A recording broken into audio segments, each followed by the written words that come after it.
the landscape one. So I have a playlist. I don't know if you want it, but I have a there's an artist called Jazz for Twitch, and they make jazz music for Twitch streamers. oh, is it royalty I don't know free? if you will. Yeah, yeah, like they make it for Twitch streamers. Oh, nice. Um, I'll send you the album link in case you want it. Yeah, But it's an artist, and they have like multiple volumes of just jazz music for Twitch, and it's so much fun. But yeah, that's what I'm gonna be running. yeah. I'm live You can now, by the turn way. your So, up. I can turn us up a bit. Says Bing.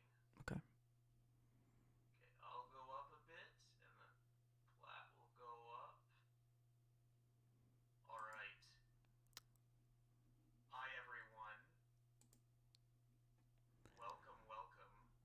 I've been very naughty and I haven't done my announcements anywhere, but it's fine. You know, it'll happen when it happens, which will be in a second.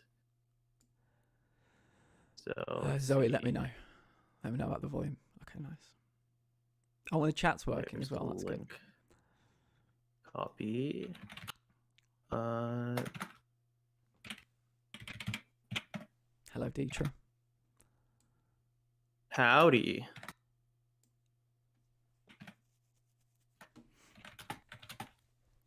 Yeah, I think it's all looking good on my end. I'm just going to check. Am I on? Yes, all my Discord stuff just went out.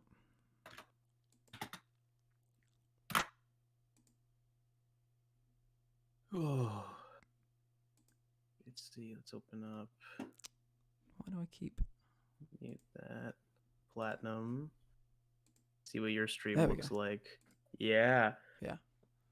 Well, it's so funny. On my stream, we're looking at each other, but on yours, we're looking away. Yeah. we We're a lot we closer. Can't stand. A lot closer on yours. We're frosty Yeah. ambivalence on mine. Here, I'll just look over this way and I'll be like, hi. Or is that even the right way? Yeah, that's the right way. Okay. Oh, welcome, welcome, welcome. Thank you for just being here, lady. I understand non-existent energy. I'm gonna Fifi. I'm gonna do this one for you, but I'm gonna try to keep the dings to a minimum for Plat's poor ears. I don't want to destroy them. The dings are very loud over Discord. Hi, Quewa. Oh, Plat's title isn't about falling in love. Oh, that's okay. What did I call it? I can let it go. I called it. Swiv and I do a thing. Yeah. Yeah. I mean, we are doing a thing for sure. I mean, I don't like to false advertise. So. Yeah, because with mine, right, there's no guarantee. But for those who don't know, we're doing the 36 questions to fall in love. So there's no guarantee, but according to the New York Times, it works. Oh, pinged at a multi-share. Thank you for that. I don't know how to do that, so I'm glad somebody does. So you're just going to get Ooh, two yeah. of my face, two of Swift's face. You lucky people. I know, right? What a treat. Have fun buying fabric, Clara. Oh, man. We're here. We've done it after so much planning. So much planning. You laughed at that. So much planning. Well, there was, a lot of it was us going, hey, we should do this. And then we kept did it. saying that back and forth for a couple of weeks.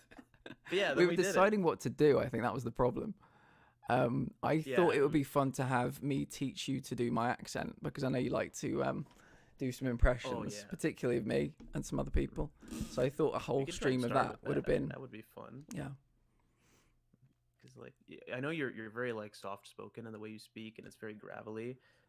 You'd be like, oh, hi Deetra, welcome to the stream. Nailed it. But I can't quite get the rasp that you. When you went here, I thought you were going to say I can't quite get the beard.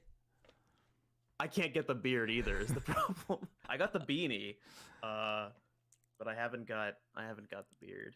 Yeah. You're wearing a flannel. I feel like I should also be wearing a flannel. Do you possess flannel? I'm Canadian. Are you kidding? I was going to say you've probably got a wardrobe full of this stuff. Yeah. I don't feel like I deserve it. I feel like I need to at least have chopped down one tree at this point in my life. I haven't. I'm more of a planter than a chopper downer. But yeah, yeah. This is the lumberjack look. It's telling me that it's I think 15 degrees outside. I'm still cold. So yeah, I needed a bit of flannel today. There it is. There we go. Look at us, separated at birth or what? It's insane.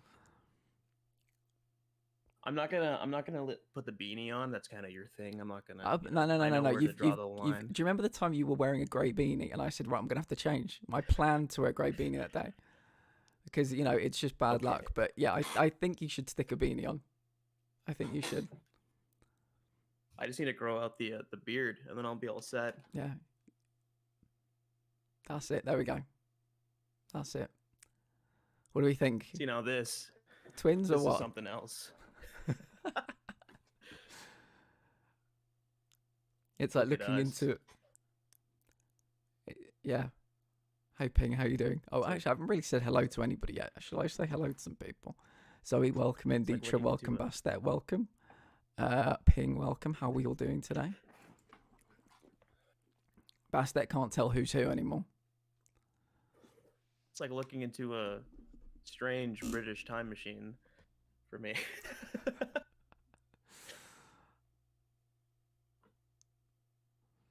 So yeah, I'm excited to do these questions. Thank you to the people that gave us some Switch questions, because I think we're not going to do some of them. We're not going to do because they get a bit dark. They get a bit a bit depressing at one point. But we might. Some of them get a little long too. Yeah. Like the number 11. That one's like, it just takes ages. But yes, Ping, my background is The Last Supper. I'm glad you noticed. Oh goodness. Oh man, I'm good to go whenever you're good to go. I'm good to go. Just hang out. I'm good to go. You're good to go? I mean, we don't have to do them all in a row, but we could start, get the easy ones out of the way. Yeah, the easy ones. Well, so we'll try to go in order because they do get like more. Yeah. It's in stages, right? Yeah. There's like sets of questions. It's like 12 questions a set. Yeah, there's 3 sets. All right, we can take turns answering first, so a little back and forth. I'm gonna let you go ahead first and answer. So I'm gonna ask away.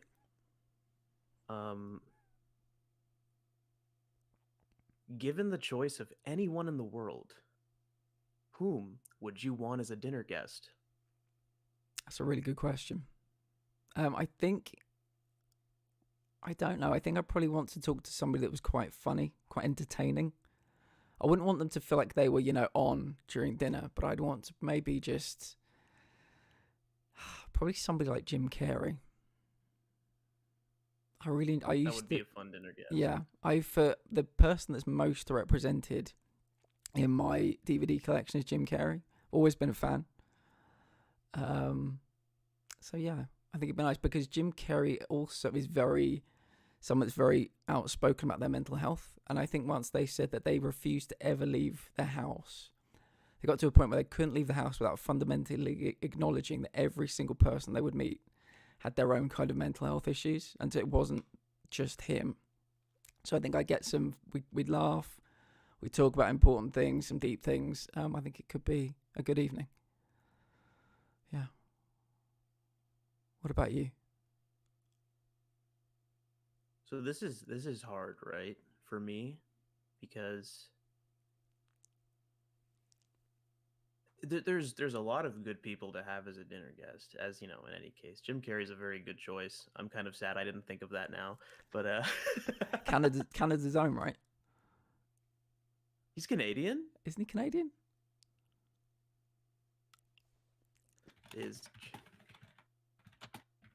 I feel like yes. I feel like as a card-carrying Canadian, yeah.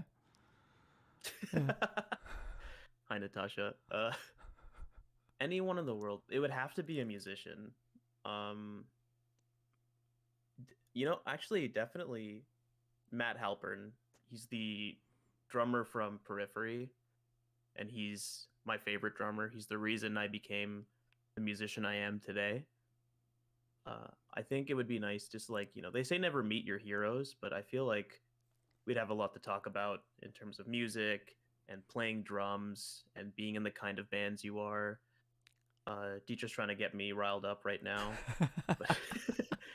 The band you told me about, yes, Dietrich, my favorite band. But yeah, it's just nice to like talk to him, because I'd like to just show appreciation and also just learn more about him as a person. Because being my inspiration, I feel like the more I know about him, the more I can kind of capture his essence in my music the way that I want to. Yeah. I like that. I really respect music. I've always had music kind of slightly at arm's length, because I actually tried to get to learn an instrument once, and I just don't have it. I just don't have any of the timing or whatever you need to be a musician. So yeah, I appreciate music a great deal, but yeah, I was never any good. I mean, like, the thing about music, right? A lot of people think they don't have a rhythm. And I think it's just music is very daunting, because especially with what kind of instrument you learn, like guitar, so many people play guitar that it seems easy, but every instrument has its nuances. And the thing about like rhythm is that it's a very inherently human thing. And like, rhythm starts in the heartbeat, is my personal belief. And that's kind of where it comes from for everyone, because that pump of the heart, that flow of the blood, that's kind of your natural rhythm, which is like a thing that we all know in medicine and stuff. And I think that translates to music, because like the most popular music like on the radio and in the world and on the charts is music that sits at the BPM of the average human heart rate, because it connects to something in our brain that's just so human and natural. But I understand music being like a very daunting thing. Like, it's not an easy thing. That's why I did drums. Drums are so easy. You just hit things. I swing around like a monkey, and then a song is released. I tried to learn saxophone to impress a woman who was incredibly good at saxophone. And I was just like, this was a terrible, terrible, terrible idea. And it was a terrible idea. So, yeah.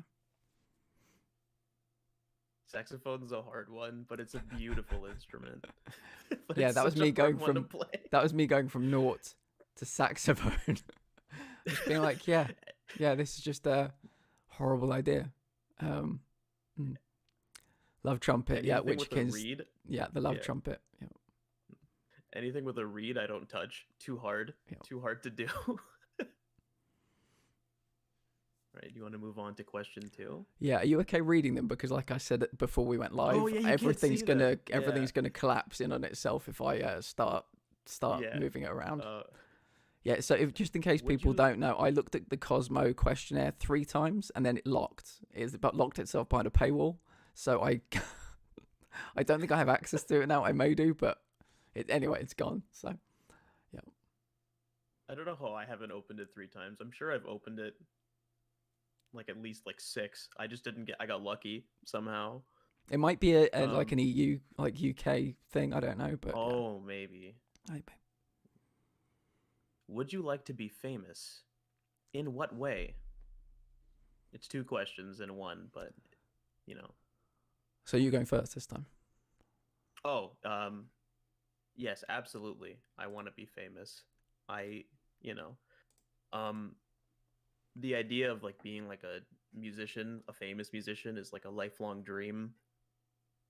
I just want to be on stage, and I want to have thousands of people cheering, and I want to inspire other people to be musicians in the way that I'm a musician.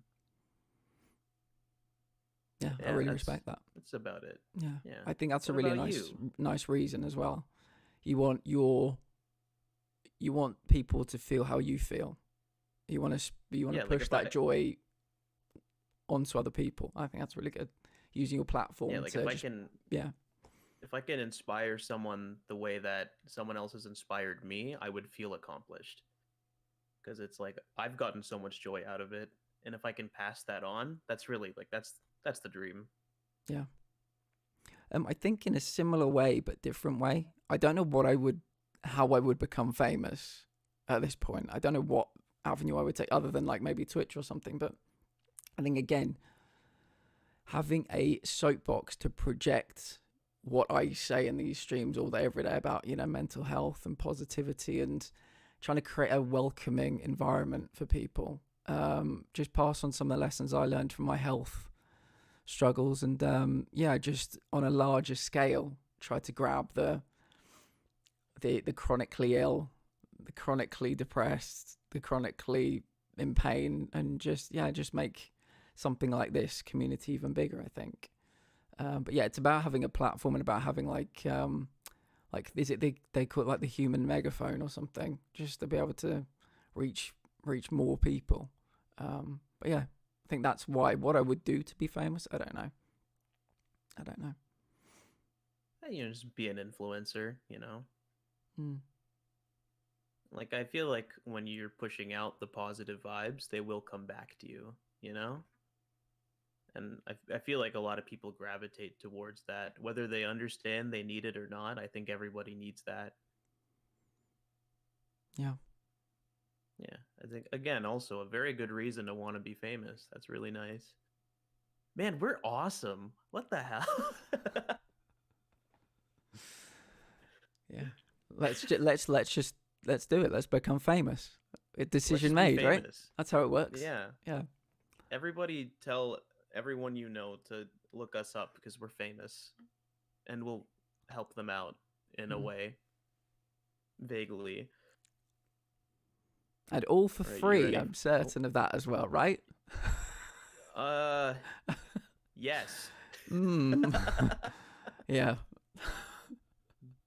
That's the hard part about like doing music and stuff, is because you know, you always want people to listen as much, like you want people to hear your music, but the problem is with like going to shows and stuff and like doing music, it costs so much money. Like instruments cost a lot, and recording costs a ton, putting on shows costs. So it's like, you know, like we can't all be like King Gizzard or like Frank Zappa and just release our music for free. Yeah. Because, you know, we have to have the means to make more of it. No, I've been doing things for free for the last 15 years. I'm not doing anything more for free. I've decided. That's the rule. Yeah. If you're good at something, never do it for free. Yeah, that's the rule. I'm fairly average at most things I do, so that's why I've been doing it for free. But it's time to maybe make a little bit of money now. But I would love to have a conversation with you sometime about the music industry, because I know so many people. My sister's partner's in a band. He's one of 4 brothers. They're all in bands themselves. I've known like musicians my whole life.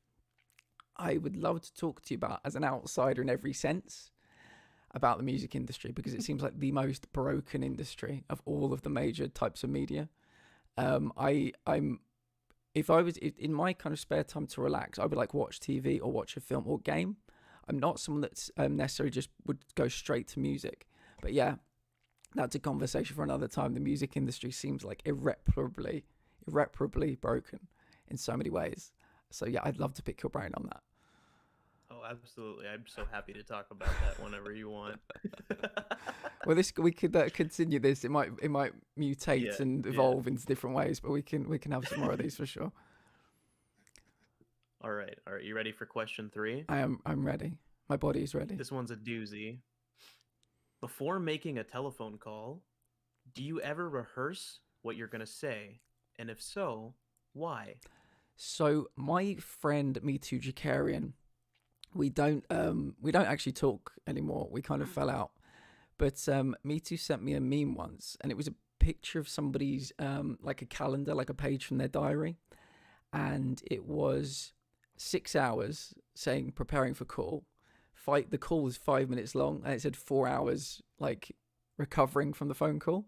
And that is what anxiety and mental health does to me when I have a phone call to make. Like not like a random phone call, when I know I've got to do a phone call.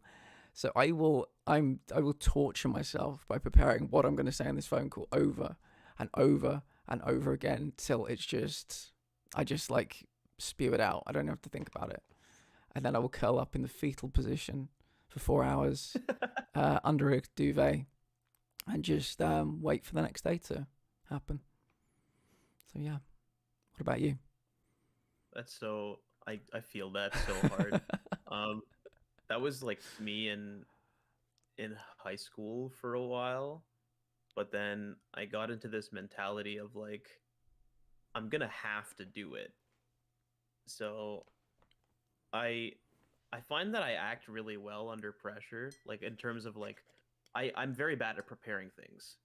Um which is bad being like a a dungeon master in Dungeons and Dragons, but like I am really good at winging it. I've been um barebacking life, you know, for so long now. Barebacking So the life. phone I call, love that. yeah, I just raw dog the phone call. I go, I'm gonna call them, and when they pick up, I have to figure out what I'm gonna say. Uh, so as soon as they answer the phone, the steam starts shooting out of my ears, and the whistle's going, and all the cogs start turning, and I'm like, here's some words that I can say, and then I just spit them out, and then the call ends. I hang up, and I black out the whole thing. I don't remember a single thing anyone said, and Yeah. then it's over. Yeah. So yeah, and then I just feel anxious about it for like the next week, but that's just, Yeah. it's the mental illness in it. Yeah. I'm also similarly blessed with being able to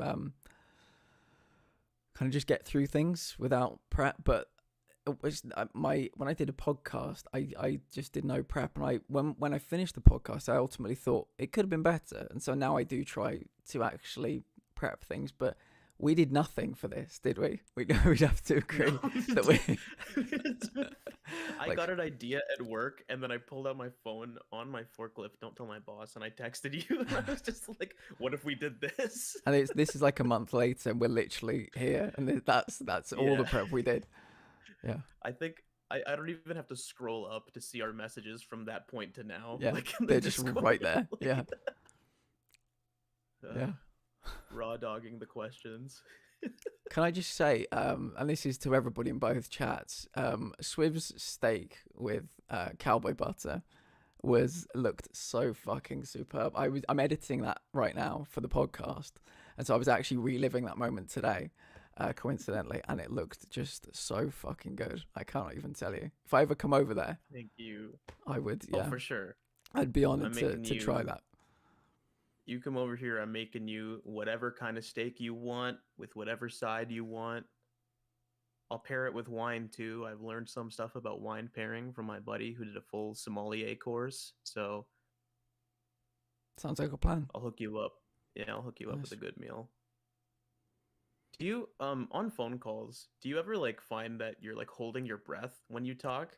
And then like when you hang up, there's like a big like because like you can breathe again? Because It's that more. happens to me a lot. It's more like I will look at my hand and realize that it's white because I'm gripping like the furniture or something, like clawed, like properly clawed onto something, and I'll be like, oh, okay, Yeah. yeah, that's not right. That's not normal. That's not right. I need to talk to somebody about this.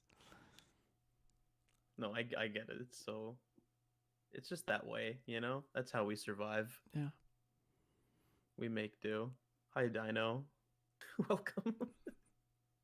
Yeah, I think Uh, Bastet. I think it's if I know that I've got a scheduled call, I'll be thinking about it. But if I think to myself, oh, I've got to call a company for this, I'll pick up the phone and call them. It'd be no problem because I don't have like time to think about it. But it's the like scheduled calls. They're the ones that get me. So yeah, yeah. Because if I know I have to like call my doctor or like my work, or if I have to like make an appointment, I'm like, whew. But then if like my mechanic calls me and it's like, hey, your car's done, I'm like, oh, okay, whatever. Um, it never used to be that way because I drove like a really shitty car, and they'd call me and I'd be like, they're gonna tell me something's wrong. They're gonna tell me everything's wrong, and I'm out $2,000. But with my new car, they're like, yeah, you can pick it up whenever. We don't care. I'm like, all right.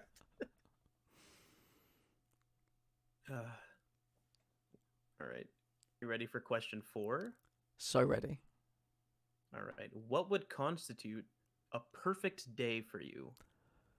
Oh, that's interesting. I think if it was like a stream day, it'd probably be a day where nothing went wrong in the stream. But I think a perfect day would involve a lot of good food. Probably a good result, a good sporting result with any of my teams.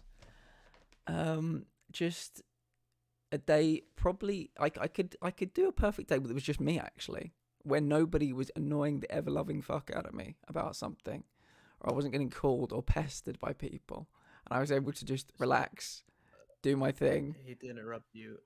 I just got a really loud. I forgot my alerts were really loud, and I got a really loud subscription alert. No worries, I didn't hear it. Yeah, no, it's Thankfully, yeah. I don't think my stream could hear you. I need to turn those down. No worries. So you were saying, yeah. Thank you, Grim, for the sub. I forgot about my alerts. No worries at all. Yeah, so perfect day alone. Solo day, maybe get some good takeaway in. Nobody annoying the shit out of me. Yeah, maybe watching something on TV, like 6 episodes of something that I was catching up on. My football team doing well. Just it's quite simple, you know. I don't need the sun, moon, and stars. I just give me some fucking peace, please. Please give me some fucking peace. Oh God, that'd be great. That'd be great. I have to ask, what are your teams? Well, my football team, read soccer team, some people in this chat would be Arsenal. But yeah, just I follow all kinds of sport. I even watch things like the Tour de France because my competitive nature. I can't play things because I've got a bad knee. So I will absorb every kind of sport that I can. I have a bad knee. Which one? My right knee. My right knee as well. Yeah, I dropped like 80, 85 pounds on my kneecap and it shifted. That'd do it. Yeah.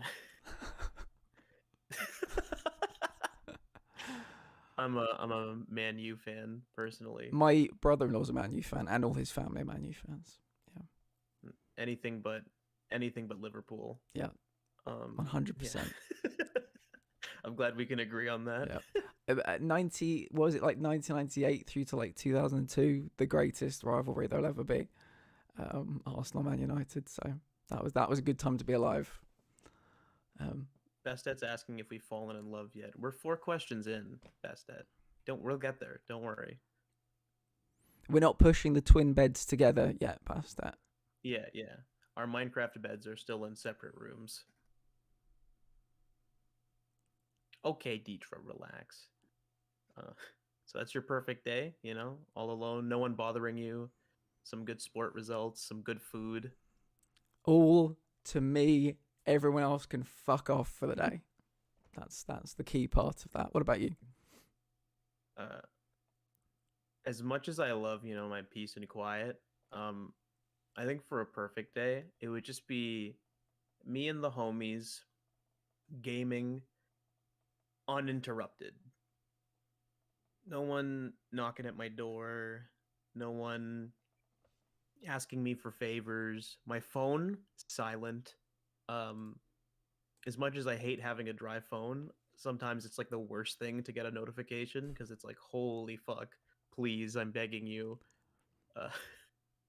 Yeah, good food, definitely. I wouldn't want to cook. It would be takeout or I'd order in. Yeah. I love driving, but I think my perfect day is a day I don't have to drive because it's just the leaving my house part I don't like about driving. Yeah. 100%. Yeah, just, gaming with the homies, chilling, get some good food, some good music going.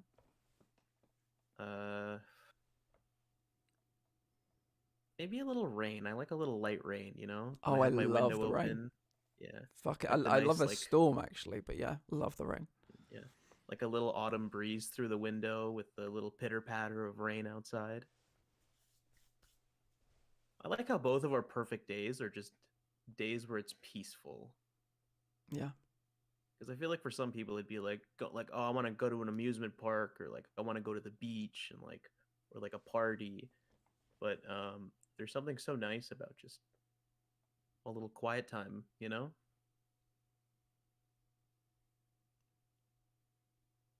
Question 5. Question 5. When did you last sing to yourself and to someone else? To someone else, I couldn't tell you, but I sing to myself most days. I don't know the full words to a single song, but I'll just repeat random little bits and pieces. So yeah, most days. That's it. That's the answer. Yeah, because I know you're like, are you like a? I know you said you like don't really do the whole playing music. Do you do a lot of listening to music? Like, are you like a big listener?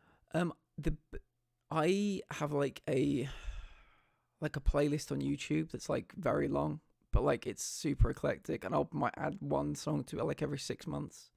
So honestly, I'd have to say no. Yeah, as I said, for my entertainment, I'll just stick on like some TV, stick on films, play some games. To just, yeah, I mean, if people see me stream, it's mostly the bloodlust, killing people, whether they be whether they be zombies, whether they be people in 9th century England. Yeah, whether it's your own character in Until Dawn, launching them off. And I'll frequently launch people off of things as well. Stormtroopers as well is another popular one at the moment. Yeah. Oh, you've been playing the new Jedi Survivor? I have, yeah. I haven't gotten it yet, but as soon as I do, it's all I'm gonna play. Yeah, it's good. It's good. You'll enjoy it. Yeah, loved the first game. Yeah, I beat the first game on Friday. I got it when it came out, and I think it took me roughly a month to 100% it, just because I was like taking my time because I didn't know I wanted to. Normally, I play through a game and I 100% it afterwards, but I wanted to really enjoy this one as long as I could. Nice. Yeah. Last time I sang to myself was this morning. As I was cleaning up my cat piss off the floor. Not my cat piss, my cat's piss off the floor. Because I sing every day in the car to and from work. I like singing. Last time I sang to someone else was the last show I played in a basement. But I don't really sing in my band. I scream in my band. But I'll only ever like sing if I'm alone in the car. Yeah. But I'll scream at concerts and shit. But I don't know. I get really shy about my singing, so it's mostly just for me. Yeah, agreed. I used to like it a bit more, but I've got a paralyzed vocal cord now, so it's a bit rougher and it's a little bit sorer to sing. So yeah, it's mostly just for me. Also, I'm realizing I was wrong. The last time I sang to someone else was a couple days ago, or yeah, it was either yesterday or the day before, because I was playing Phasmophobia with Deetra and Clara, and Clara and I started singing Hamilton. Oh, nice. So I think it was actually that was the last time I sang to someone else. Forgot about that. All right, question 6. This one's fun. Are you ready? I am ready. If you were able to live to the age of 90 and retain either the mind or body of a 30-year-old for the last 60 years of life, which would you want? Well, at the age of 30, I had the body of a 90-year-old. So this question's kind of confusing. I'd have to probably go with mind because, yeah, at the age of 30, and even more so at the age of 34, my body is in need of, yeah, if I was a horse, I would have been shot, I think. So, so yeah, we'll go with mind. Would have been flat would be glue if horse. Yeah, the Hunts would have been. Yeah. I would also do mind. The idea of like someone that looks like a 30-year-old, but they're like their mind is slipping, just feels really bad. Oh God. Yeah, that's not great. I'd have to do mind as well, because I don't mind my body aging. I've accepted it's part of the human condition. It's who we are. Yeah. I've accepted. Getting my first hangover was rough, but it happens. You age, but if I keep the mind of a 30-year-old, I feel like I'm fully developed at that point. I'm not 30 yet. That's why this question's like very different for you and me, is because I'm I'm a youngin. The day you hit 30, your body will just, all your bones will turn to glass. So enjoy that. Oh, lovely. I'm so glad. That was an easy question. Yeah. 7's interesting. Do you have a secret hunch about how you will die? I do know how I'll die. I'm all right. Sorry, it's you're going first this time, aren't you? So I'll leave you in suspense as you go first. Okay. Oh, now I'm thinking about it. I do have a bit of a secret hunch, and I feel like it would just be irresponsibility on my part. Like I would do something reckless or stupid that would get me in a situation where I die. Because like as far as personally, I'm a strong believer that I can't be killed. I haven't died, so there's no proof that I can die. But if anything's gonna get me, it's gonna be my own stupidity. 100%. I'm gonna eat something wrong, or I'm gonna be like, "Hey, watch this," and then fall off a cliff by mistake. His final words were, "Hey, watch this." That's how I'm gonna go. Yeah. My last words are, "Check this shit out." Yeah. You know? Yeah. Like and subscribe. Yeah. Where his final word. Death by fucking around and finding out. Yeah.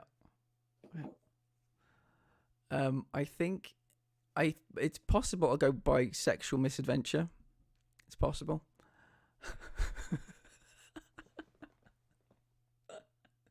However, I'm pretty certain I know how I'm gonna die.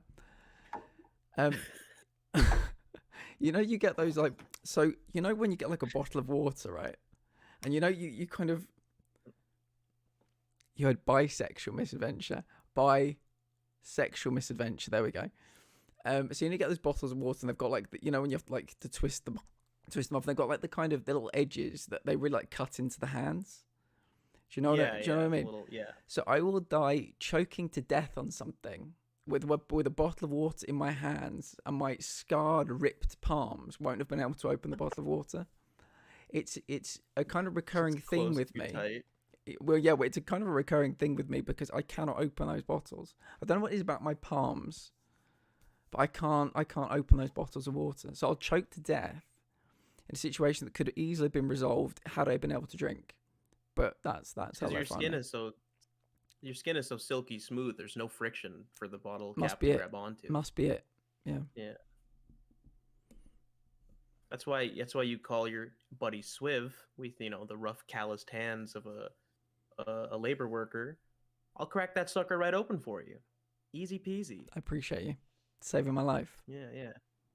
They say that if you're like choking and you're alone, you're supposed to like throw yourself onto like the edge of a table or something to like Heimlich yourself. Do you want to know something? I've literally had to do that before. Oh my god! So it's not just a secret hunch. This is trial and error. Yeah, I have nearly choked to death on cake 3 times in my life. Oh my God. One time I was surrounded by family and literally my face had turned blue as I gasped for air. They were about to call 999, which is our equivalent of 911. So my face was blue. The third time, not the second time, but the third time, I was in university halls by myself. And I think it's all to do with like the paralyzed vocal cord. I'm basically fucked up in this area. So yeah, I did that. And I saved my own life, I think. I mean, I tried to kill myself with cake and then saved my own life from the cake. It's confusing. But the cake was not a lie. The cake was very much real, as was my near-death experience. I'm really glad that it worked, though. The self-Heimlich. Yeah. Sorry, I just wanted my hat to look more like yours. So yeah, you need it just to sit over the edges of the glasses. That's right. That's when mine taps. On, right on the rims. Yeah, it taps. It taps right here. That's it. Yeah. Oh, okay. I see. Yeah. Okay. Yeah, I'm getting it now. There we go. Yeah. I'm glad so either sexual misadventure or choking on a cake. So either way, you're dying eating cake. Either way, I'm dying happy. Yeah. Either way, I'm dying with a smile on my face. But yeah, it's one or the other. It's a coin toss. I like that. That's good. So previously I had said veto question 8 because, like, you know, we kind of are getting to know each other. Yeah. But now I'm thinking question 8 is name 3 things you and your partner appear to have in common. And looking at us It's all here. side by side, I think this question almost answers itself. Yeah. Beanies, beards, glasses, flannel. Yeah, I can't match your facial hair though. Your facial hair is magnificent. Once you hit the age of 30, your bones will turn to glass, but this will just go. I'm hoping. I can't wait. That's your facial hair is like what I want to achieve. I don't have it in me right now. Yeah. You know, I have to. I've tried. Yeah, I mean, it does take time. I mean, people link beard growth with like the rise and fall of testosterone. So you might be just an incredibly virile individual, Swift. That might be what it is. You know, just so much testosterone. Know what that word means. Just so much testosterone coursing through your veins. You just you know, who's to say? But yeah, you'll get there. How old? Do you know how old I am? 26. I found out somebody was 26 today. That's a good guess. I'm actually, thank you, Deetra. Just had to ban a bot. I'm turning 25 in, take a look, 2 weeks about. 25. I was close. Yeah, you're 34, you said? 34, yeah. Read 84. I'm a baby. Just a little, pardon? 84? Read 84 rather than 34, but yeah. Yeah, I mean, this is, yeah, you just, I've got 10 years beard growth on you. That's what it is. Yeah, I'll get there. I'll get there. Yeah. So that's question 8, you know? What do we have in common? So here. That question answers itself, yeah. Yeah. We're both streamed right now. We're streaming. All right. So 9 then. That was easy. 8 was easy. We are crushing this. We are crushing this. Doing so well. For what in life do you feel most grateful? Is it me to go first, or you? Oh, it's me that's first to go first, isn't it? I would have to say the NHS, because I would be certainly dead without it. So, yeah, the National Health Service saved my life when I was 17. So yeah, I'm feeling pretty grateful for that, and my health in general, I think. Is that just like the healthcare plan in the UK, the NHS? It's what you might refer to as, or it's what, I don't actually know what it's like in Canada, but it's what Americans would refer to as universal healthcare, which is what we have in the UK, and we just, everything is free always, except I think like prescriptions. Yeah, it's exactly the same. Yeah. But here it's like its name is based on the province. Like for me, it's OHIP, which is the Ontario Health Insurance Plan, because I live in the province of Ontario, but it's differently named in each province. But it's a Canadian thing. Yeah. So like I would pay for it as part of my taxes. Like, you know, my taxes go towards it, but I don't pay anything else. Is that the same with you? Yeah, like it covers like, you know, doctor's visits, like ambulances, going to emerge, stuff like that. It doesn't cover it covers dental up until a certain age, but I think they actually changed that so where it's if you're above a certain income line, then you don't get covered for dental anymore. But if you're below that, then, which I think is like nicer, because, you know, even when you hit like 20 and you still can't afford dental care, what are you going to do? Yeah. You know? Yeah, it's weird because one of the few things we don't get covered is dental. Dental is private healthcare. But I can go in an ambulance. I could go in 10 ambulances. I had cancer and I was in hospital for 5 months, and I had probably £300,000 worth of treatment while I was there, and I'll never see a bill ever. I remember I had one injection once that cost £7,000. So without that healthcare, I'd be super dead. Not just dead, super dead. So yeah. Yeah, because that's like the thing that happens in the States is people will be super sick, they'll go to the hospital, and then suddenly they're completely like destitute. They have nothing, and then, you know, their life is ruined either way. Yeah, the thing. Sorry, the thing I heard that was really scary was somebody get like hit by a car or something, and they were like, please do not call an ambulance. Please don't call an ambulance. And I was like, that is fucking crazy to me. the wildest that's fucking thing. I shouldn't laugh, but that is like fucking terrible. It's wild. I Yeah. think it's like $2,000 for an ambulance ride in the States, Mm. which is like why so many people just will get speeding tickets rushing down the highway trying to get to hospital. Yeah. Yeah. We are very lucky Uh, people, you and I. we are, yeah. Anywhere the crown has touched, that's in the northern hemisphere. Yeah, good correction there. Yep. Yeah. Because I come from India, so I've seen the crown's influence elsewhere. Yeah. I'm most grateful, I think, for my friends, and I feel like that's almost like a very cheesy thing, but it's like a little family I've built that I've come to rely on. And yeah, there's a lot of times where it's like I don't know where I would be without them. Like Deetra, for instance, I've known for almost a decade now. She's seen every single struggle I've had. But yeah, it's having that support to get you through things, I think, is very important. So I'm very grateful for my friends. Good answer. Nothing cheesy about it. Yeah. Right. If you could change anything about the way you were raised, what would it be? Do you know what's oh, it's you're first, aren't you, this time? Oh,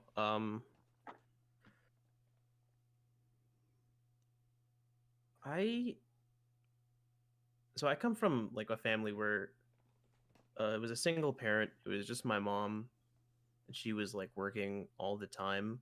So I didn't really get to see her a whole lot. But like I don't think I would change that because it taught me a lot. I don't think I would change about anything about how I was raised. I was raised by my mom and my three sisters. So my whole life I've just had like strong like female influences guiding me. Yeah. And I think a lot of that has helped me become who I am today. And I wouldn't want that to change, I think. Like I think as far as I know, I try my best to be a good person, and I feel like if the way I was raised was changed, like including all the hardship, I don't think I would have like the empathy I have now or the understanding I have now. So I don't think I would change anything about how I was raised. Yeah. That's a really good answer. I think what happens to us sometimes, even when it makes us who we are, all of our experiences, all our hardships. I can't really think of anything. I've got an answer, but it's kind of sad when you think about it. My life up until I was about 17 was maybe like too perfect. And so when things did start to go downhill, I just was not prepared for them. And I really had some kind of almost like a breakdown with this new status quo of what my life was going to be like for the rest of my life. And it was yeah, I'd had no days in hospital. So you can't, how would I engineer that in real terms? You can't, but yeah, it was too good. So I wasn't ready for the big bad world in some ways. But yeah, I don't think I'd change anything because it all, similarly to you, it made me who I am. And yeah, I think empathy is an invaluable thing to have, and not enough people have it, Swiv. So yeah. I think it's also just, it's hard to regret the only life you've known. Yeah. Yeah. I'm very concerned about this meme, Phoenix. What's the meme? I think somebody's made a meme out of us, potentially. I keep dressing up like other, or like pretending to be other streamers. Like when I was on Deetra's stream and I had her background set up and it was just me on the camera. And now, the two of us. I can't wait to see this meme. I'll check it out afterwards. It'll be something nice to look forward to. I'm like a mimic. Question 11, I originally vetoed. Oh, we may have a replacement question 11. Yeah. If Deetra or Bastet could maybe grab it. I think we do. I was gonna ask if you still want to veto it. I can't remember what it was. Okay with it. It was We can reduce the time. It says take 4 minutes and tell your partner your life story in as much detail as possible. If anything, we could cut that down and then do a summary, or we could replace it. I feel like I've given people my life story today already. Truth be told, I was well, yeah. then I was ill, and now I'm here. So that's about it. Yeah, but yeah. Let's get a replacement. Let's get a replacement. I think Dietrich. Because we were given 2 questions. I think one might have been for question 11. So I one of them specifically for 11. Yeah.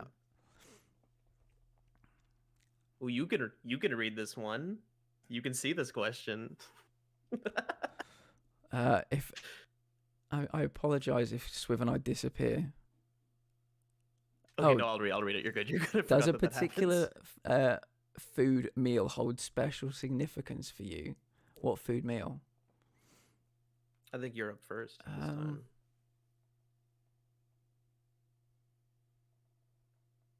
I don't know. I remember. Oh god, see, all my answers. I apologize. Are all going back to like hospital experiences, but I guess it's something that's very much stuck in my mind.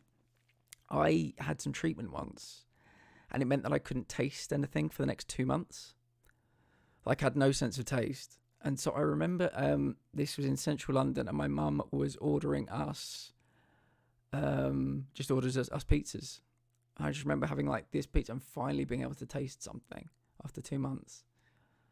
That was kind of wild. I don't know if that's the answer people were looking for, but that'll have to do. So, yeah. Yeah, if it's special to you. I think that's after being denied flavor for so long. Yeah. Something as simple as a pizza can, it hits the spot. Yeah.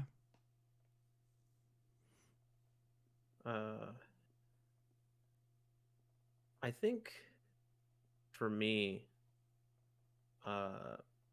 particular food or meal. I was thinking that, teacher. I was thinking my mom's butter chicken is really good, but I think it would be like me and my friends, we always go out and we get ramen at this one ramen shop that we all love. And I think it's like the significance of it is just it's delicious, first of all. But it's like it's that community I have where I'm sitting with like some of the people I love most in this world, and we're all eating a meal we love and like chatting. And I think that makes it, very special for me. Even like there's times where I don't want it because I've had it too much and like I'm kind of like bored of it. I'll still go and I'll get it and I'll have a great time and I'll remember why I go out to have these little meals. Yeah. Yeah, I think family and community and food are very often like linked, I like the idea of like tapas, sharing foods, like little plates of food rather than just ordering your food, just like passing dishes across the table and stuff like that. Yeah. I love like family style dining where you order like 3 things and you get these huge plates and everyone just serves themselves. Yeah, big time. It's a lot of fun. This is the most serious I've ever been on stream. It's I feel like I'm gonna explode at some point. We're gonna get tears, breakdowns. Yeah. All right, 12. Ooh, this is the end of set 1. I was gonna say, yeah. I think we're at the end now. Yeah, of set 1. If you could wake up tomorrow having gained 1 quality or ability, what would it be? It's you first, isn't it? Oh, it is. I want to do something like flight, like a superpower. Like a superpower? Oh, we can save that for a replacement question. Yeah. Like what superpower would you want? That's a fun one. Because we have a few they're on the veto list coming up. I think I would just like to wake up having learned another language. Yeah, what language?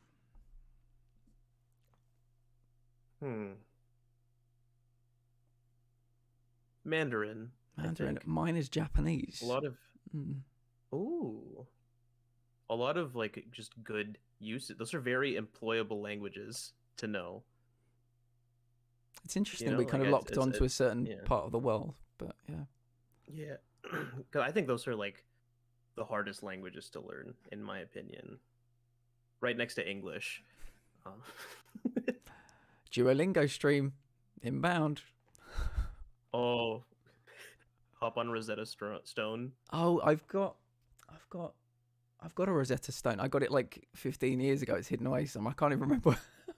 I can't even remember what language it was for. It would have been either French or Spanish. Because yeah.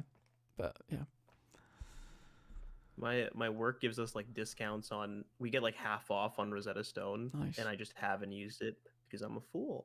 It was the same way when I worked at Walmart. I never used my half off at Medieval Times, and now here I am, many years later, yearning for Medieval Times, and I have to pay full price like a fool. Like a fool. But yeah, your one ability, or was it that? Was it the? No, I mean I think that's a really good one actually. Maybe it's a musical instrument, Swiv. Maybe you've inspired me. Ooh. Yeah, maybe suddenly I can. I won't go for saxophone though. Too many bad memories, but. Yeah, or you come back the best sax player ever. Just as a maybe. Flex. Yeah, have you seen that SNL clip where John Hamm is like the mysterious saxophone player? No, I haven't. It's either called something like Sergio or like Giorgio. I might have to look it up and send it to you after this, but it's very good. Do. It's almost like a kind of Beetlejuice situation where I think people like will him into existence and they'll like burst through. Well, maybe part Beetlejuice, part the Kool-Aid guy, something like that. I was gonna say it's like the mysterious stranger from Fallout, but instead of showing up with a revolver, it's a saxophone. Potentially, yeah. Yeah. He just shows up and starts playing Careless Whisper.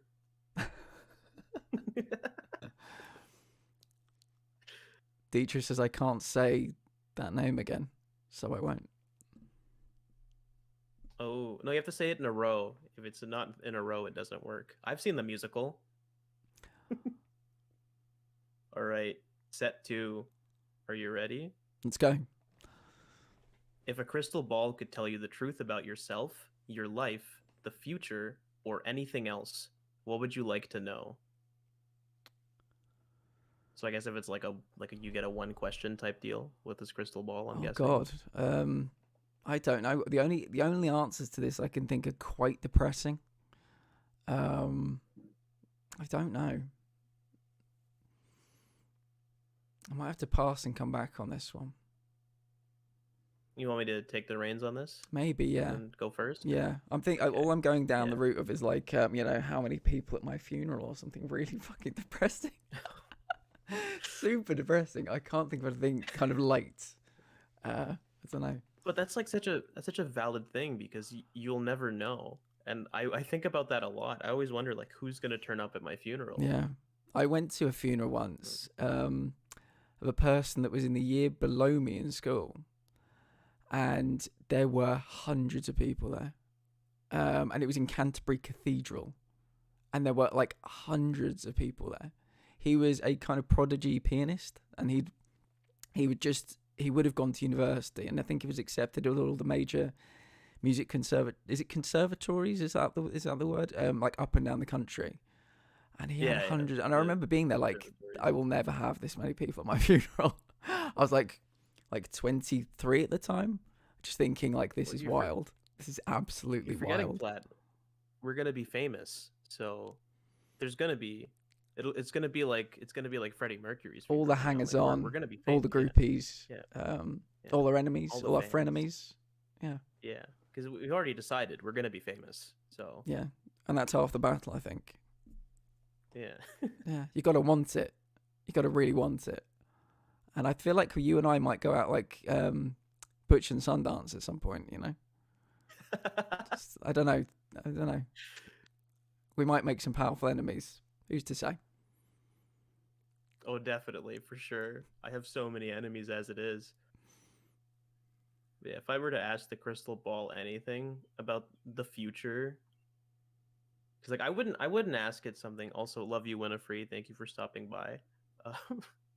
I wouldn't. I don't think I would ask it something about me. You know, I'd want to know like Oh God. I would ask you something about the universe because I love space. I love futurism. Yeah.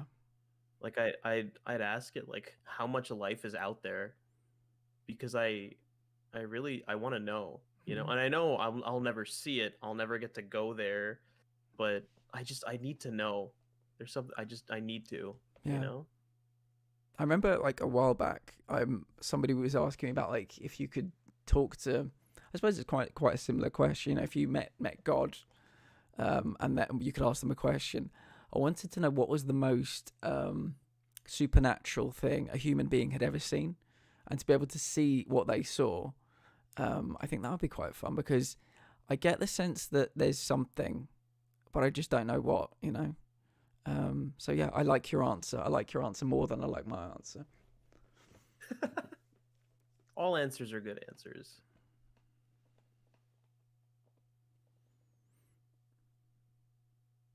So is that what you would ask, like to see through the eyes of? Well, I feel like I've committed to how many people at my funeral now. I don't know. Yeah, it's a good question. Hmm. It's I've thought about it a lot. I've like played scenarios in my head of like what would happen and what would go down because it's like I'll never know. Good night, Winnow. Thanks for coming by. Sleep well. Good night, Wenno. Yeah, maybe I'll ask it about how I die, whether it is sexual misadventure or choking to death and not being able to take a drink of water. You don't even ask it like how do I die? You go sex or Which choking. of the two? And... yeah. One or two, pick. Yeah. Question 14.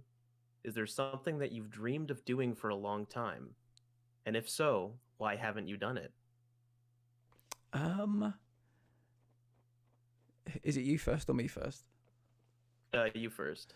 I think I dreamed of being an author, and the reason I haven't done it is because I'm a lazy fucker that finds it difficult to concentrate, and that finds it difficult to set time aside for that kind of thing. I always focus on everything else, but I've been told I'm like a born storyteller, so I would love to actually. Maybe that's what I do, on my perfect day when I've everybody else is barred from annoying me. I've got my good food around me. Maybe I'll just start writing something. You have the vibe of an author. Like I can see you being a big author. This That's is how you're famous. This is literally the picture in the back cover. The brief like author description is just like keep me away from cake. Yeah. But also give me all the cake in inverted commas. Yeah. Give me the cake. Please. Give me the cake. Yeah. Something I've dreamed of doing, voice acting. Oh, it's a good one. And I haven't done it because I'm a lazy fuck, and it's the same reason that like I'm single is that I don't put myself out there ever. In fact, I never for anything, any reason, and I don't know why. I'm just like I'm very shut in. But I mean, Swiv, I think we're very similar in that way. Yeah, I can relate to being that exactly 100%. We're both very ambitious people, but there's some little voice holding us back. I think it's because the universe knows we'd be too powerful if we had the drive we needed. I sent a demo to people that were doing an audio podcast, like a drama, last year. I didn't get it, but I too have the dream of doing some voiceover work. I actually sent Ping some recordings today for something that Ping's doing, but also friend of the channel Adam Dacus is doing something that he wants me to do some voiceover work for as well. So if there's any role, Swiv, it's like a Twitch thing. He's got a stream that plays 24/7 on Twitch. Part of it's, oh my god, you know what? Part of it's music and part of it's this thing about like a soap opera involving robots. So you could be involved in like every aspect of it. But if there's ever a second place, I will let you know. But yeah, please, that would be awesome. Yeah. VO work. I've often thought of that myself actually. So yeah, maybe that can be our journey together. We can help each other out. That would be awesome. That would be, yeah, I was gonna say, if we ever, like, all we need is a buddy that's like an animator or like a game dev. Yeah. Or like someone that does like audiobooks and stuff, you know, and we're 100%, set. yeah. It's like I have a pretty big catalog of voices I play through. Your voice is so naturally lovely as well. But like if you were to like be the reader for like an audiobook, I'd listen cover to cover every book you do. I think this is why people wanted me to read The Witcher. And I've read 2 chapters so far. And when I finish it, I've been reading it on stream. But when I finish it, I did say I'd make the audiobook available for people. Do you do like voices for the characters? Do you have a Geralt voice? I had a Geralt voice, but everybody else was just the same, I think. Yeah, I got a bit gruffer with it for Geralt, but yeah. But yeah, I'd love to hear your repertoire sometime. Maybe we can save that for the second co-stream. Co-stream. Yeah. There's a lot of silly ones. There's a lot of. That's why I like doing like Dungeons and Dragons and being a DM, dude. Opposed to a player. Yeah, I can't wait for a certain thing that I might be watching at some point in the not too distant future. I don't know if it's public knowledge or not, but I'm excited to potentially watch something. For which? Oh, if you don't know if it's public knowledge, yeah. That's fair. Let's see. I'm being told it's public in the chat. Oh, okay. But yeah, I'm looking forward to a thing. Let's just leave that there. Oh, the Saturday thing. Yeah, that's very public. Yeah, okay. I you know, doing. Yeah. I never want to be the guy that's like, oh, sorry, my bad. I get it. I'm so silly. Oh no, yeah. At the Booze Cruise for my section of the Dungeons and Dragons, I almost accidentally leaked the album art for the new Houndskull album, which I was told not to put out yet. So I was really scared that I did that, but it didn't actually show up, which I was really grateful for. Yeah. So I get it. Question 15. What is the greatest accomplishment of your life? I think I'm first for this one. I think you are. Yeah. Definitely, it's not out yet, but the album my band's putting out, I'm just, you know, this is my 3rd album with this band, but the previous 2 were written before I was there. So this is the first one all 3 of us wrote together. And right now, like, this is our magnum opus. This is what's going to get us famous. Yeah. And I'm completely certain because of how much work we put into it and how much time we've put into it. And I'm just so super proud of like the band and just everything we've done to get it done. And I can't wait for people to hear it. I'm really excited. Amazing. Well, if there's anything any of us can do to, you know, spread the word on our Discords, on our socials, just let us know. Yeah, as soon as it's out, you're going to see adverts everywhere. Don't you worry. Nice. You'll see us on the news. It'll be crazy. Looking forward to it. Yeah, when you tour the UK, let us know. Oh, for sure. Nice. We have fans in the our biggest listener for our band is the UK. That's where most of our listeners really come from. Oh, nice. Very nice. It's like UK, France, Canada, US, Spain, and then South America and like the rest of Europe. Nice. Yeah. The what's the greatest accomplishment of your life? I don't know. I did some degrees which I was very proud of. Again, just not being dead, because the odds were very much not in my favor, as people kept telling me during that period of time. I won't lie. I think creating, you know, the community that's part of this channel, I'm very proud of as well. I'm proud of all the work I've done with the Week of Peace Network. Yeah, I think I like to believe that my greatest accomplishment is still to come. I think that's the way I like to look at it. That's a good way to look at it. Yeah, I've had an interesting Act 1. I'm very much into Act 2, but I think Act 2 will be where I make it or it breaks. I was going to say where I make it or break it, but I guess where I make it or it breaks me is probably the way to say it. So yeah, it's like one thing I've heard a lot is that a lot of people say life starts at 30. Yeah. So exciting, Yeah. you know? Yeah. When the ball starts rolling. I think that's a good way to look at it, you know? It hasn't come yet. Every time you peak, you can always go higher, I think. 100%. Is the All right. audio from this stream going to be turned into into podcast episodes? It is. I did ask Swiv's permission. This will become a podcast on the Weekend in Peace Network, or potentially 2, depending on how long we go. So yeah, not anytime soon though, because editing takes a fucking eternity, as I'm remembering this week. Yeah. So. Deidre said it really well just now. Peaking just lets you see the next height. 100%. Yeah. All right. 16. What do you value most in a friendship? Do you know what I think? I know that I value this because I've had it.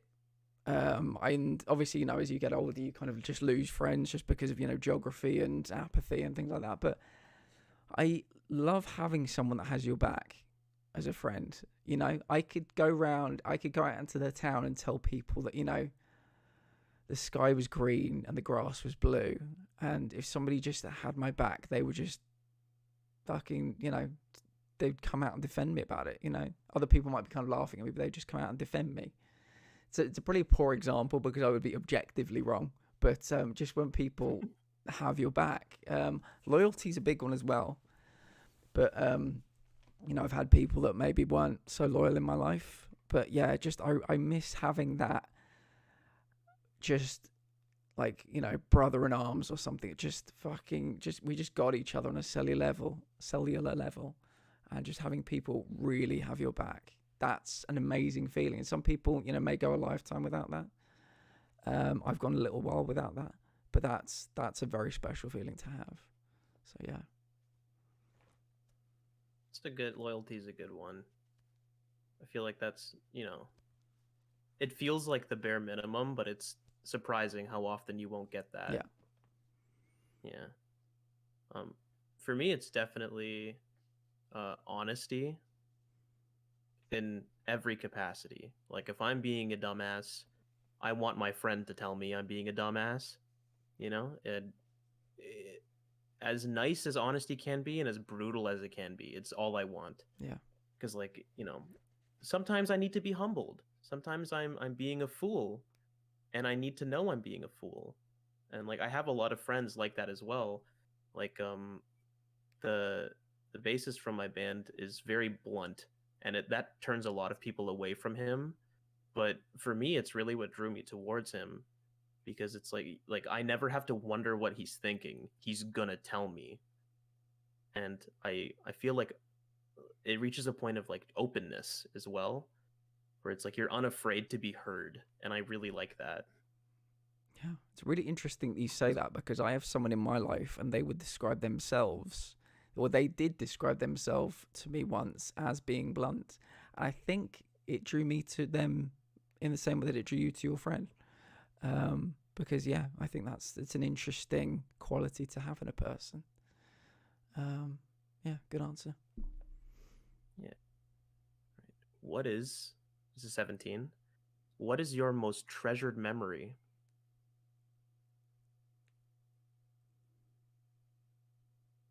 What is your most treasured memory, Swiv? I keep forgetting the order. I do feel bad that you're asking the questions as well, so I can imagine it's getting a bit weird. But yeah, they are literally. You're good. The internet has literally locked them away from me. I'm a silly goose. Most treasured memory. So many of my answers are just having to do with like music stuff, but that's just because it's a big part of my life. But this is like very bittersweet, but it's a very important memory for me. And I think it was 2019, maybe 2020. Yeah, I know best. I played at this venue in Toronto called the Opera House, which is a very big venue. We were opening for an international band called Graveyard, which is a blues metal band from Sweden. And Opeth, I don't know if you've heard of Opeth, very huge international metal band, was supposed to open, but they had to drop So we got called on board, which was crazy because we were nobodies.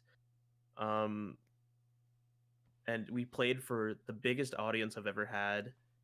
It felt incredible being in such a big venue, and that venue is where I went to my first concert, like ever, when I was a teenager, and I saw my favorite band there live, and I got to share the stage that my favorite band was on, and I had also met one of my closest friends at that concert, the first one I went to, but she had passed away before I managed to play there, so it was just very special for me because it was like one of those things I'd tell her about immediately and she would be there. But it was just very special, I think. It's almost like it had come full circle.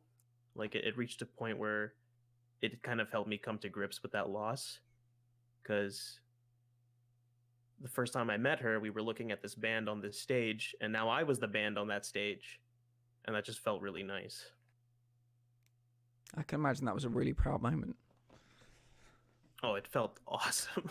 It felt so cool. Yeah, is it, can I ask what the attendance was or what the crowd size was? Like, was that, is that how, do you think about that often? Is there an anxiety that's attached to, like, for instance, 100, a different anxiety that'd be attached to like 1,000 or something? Is there, like, when you think about the numbers, or do you just go out and just perform? Do you just not look, just get your head down and just fucking perform? So the weird thing is, right, I have anxiety. I have social anxiety, a lot of anxieties, but I do not have performance anxiety whatsoever. Yeah. Like, as soon as I'm on stage, like I am the stage presence in my band because my guitarist is very focused and likes to keep to herself, and my bassist is always busy playing bass and singing. But while I'm drumming, like, I'll move around in between songs. I'll get up on stage and walk around. I'll talk to the crowd. Like, I think at my very core, I'm an entertainer. So I never get anxiety performing. I live off of it. I think it's where I belong, just in front of a crowd, because it just feels very natural. I've never been, like, scared. The attendance of that show, I can't see, opera, so it was about at half cap when we played, so there was probably around 500 people there, which is the biggest audience we've had. But I felt right at home. I love being on stage. Yeah, that's really cool. I mean, it's completely different, but I can have days where I am just quite literally bedridden with anxiety here in this very bed. And when it's like, when it's 6 o'clock, when it's 6 o'clock my time, it's just like, hi everyone, how you doing? Just like, it just fades away, just disappears. And I used to be a lot more kind of extroverted. I consider myself to be quite introverted now, but I loved entertaining people. I absolutely loved entertaining people. I did drama in school, and I just fucking loved it. And that was all I wanted to do, just entertain people. So yeah, I think somewhere there is like an entertainer in here, but he needs coaxing back out. He's been locked away for a little while. It's like that episode of Doctor Who. This will probably alienate like half the people in the chat minimum, but it's like when was it like Matt Smith, or maybe no, I think it was when David Tennant was like in a little cage about like this big, like it's like he'd shrunk down. He was all like dehydrated and small. That's where the entertainer is in here, just in fucking some cage, just like hidden away that needs reviving. But yeah, I can respond and understand so much of what you just said. So I'm really happy that you have an outlet for your talents, and you can just have something to something to do that just like a safe space, I guess is what I'm saying, because streaming is 100% my safe space. I was about to say, like, it's weird where like some people with like anxieties where their safe spaces come from, especially for entertainers like us, where it's like, this is the most public we are, yet we feel so comfortable. It's like you almost turn that anxiety into a safe space to a degree. Yeah, I think it's also a bit of what's the expression? Immersion therapy. Like, I have social anxiety. I know. I'll just throw myself here where hundreds of people are watching me. Yeah. So I think that's a really good thing to do. I hope one day I have hundreds of people watching me. But yeah, we're not there yet. One day. Well, we're going to be famous, so we'll get there. Yeah, like I said, we've decided, and that's half the battle. Exactly. I have a memory. I have a I have a cherished memory, but I think with me it's either like hospital related or something just incredibly horny as an answer, and we're gonna go for the latter this time. I remember when I was about 18, and when I was 17 was when I was very unwell. I just remember like going back to school for my penultimate year at school and just being like this little old man, just everything ached, but everybody else was exactly the same as I left them. And I just remember going to parties again, and just feeling my age again. It was really nice, those kind of memories. And yeah, just going to a party, disappearing with somebody off. This was like a farmer was having a party, so all these like big house kind of middle like fields all around and stuff. And me and my partner at the time just disappearing off into a field, and then coming back to the party afterwards, and just feeling normal, feeling my age, and that was really nice. Just You come back and you're glowing, like. Yeah, and the good thing was she told everyone, obviously. So the whole night people were coming up to me like, hey, yeah, like like fucking high fives around and just being like, yeah, I was in hospital for a long time and now I'm not, and I feel like I'm a teenager again, and that was really nice. So that's a memory that will be there on the yes, true, yeah. So yeah, that's a nice memory to have rattling around in there. Yeah. It's the way like Mr. Burns. Yeah. It was an obscure Simpsons reference. You're all good. So question 18, I put on the veto list. Okay. So I felt like it could be a little depressing. So we can take one from the ask. We can do the superpower one. Flight. All right. That was quick. What would yours be? I'd want to be like super fast, like Quicksilver. Oh, nice. Yeah. Like run across water and shit. Yeah, that's a good one. Yeah, I don't drive, so mine would just be like, oh, I've got to go to London. Oh, here we go, and just about fly up into the air and land back down, and yeah, just for commuting. I wouldn't become a superhero unless. Oh yeah, no, yeah. I feel like I like that both of our superpowers are like, how do we avoid paying for gas? Yeah. Yeah, I know, but teleportation, you don't get the beautiful views though. That's the thing. Yeah, I want to just like if I'm I want to fly the birds beside me, the sunsets. Just yeah. Yeah, I get to see everything as I run by super fast. All right, 19. If you knew that in 1 year you would die suddenly, would you change anything about the way you're living now? And if so, why? I don't know that I would. Is that the wrong answer? I feel like no. I feel like Cosmo are trending towards me saying yes because they're like, why? I don't know. I like the way I live. Other people might think it's a bit. I don't get out and about much, but it sounds like half my community don't get out and about much either. I don't think I would. I'd probably make sure that I died without a penny to my name, if that makes sense. Like everything I owned, I would try and give to worthy causes or sell things and use the money to give to worthy causes. Yeah. That's about it, really. So, yeah, I like that. What about you? Very altruistic. Last year, I would immediately quit my job. I can see that. Yeah. I'd sell whatever I could, and I'd travel.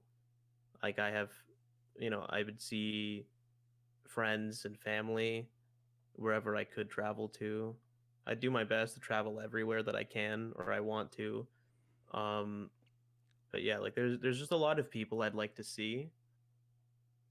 Just like a victory lap, Yeah. 100%. just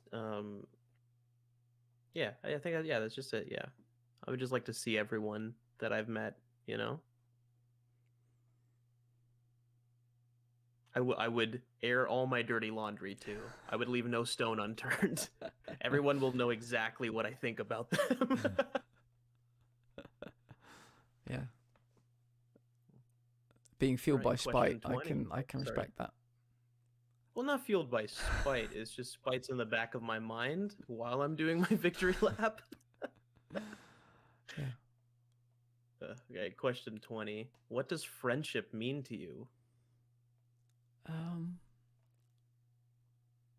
Is it you first this time? Oh, it's literally your answer in, you know, the what do you value in a friend one. Like, it's just the loyalty. Like, friendship is just having your back. And you know, like, even if I'm doing something wrong or if I'm messing up, trying to show me the right way, not abandoning me.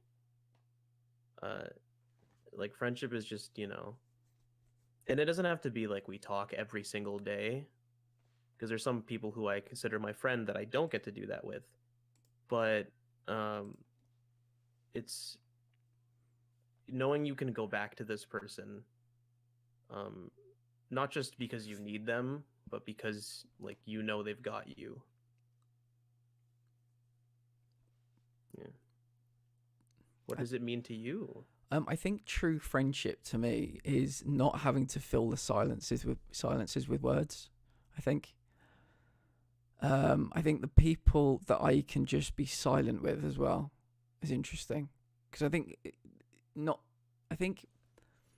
a lot of people that try and force words into silences. Does that make sense? But being able to be just like, I have conversations with people, and we don't need to speak for like, you know, like minutes could go by of silence, and then when we actually have something to say, yeah, I don't know why. Maybe it's an old man thing, but I think that's true friendship.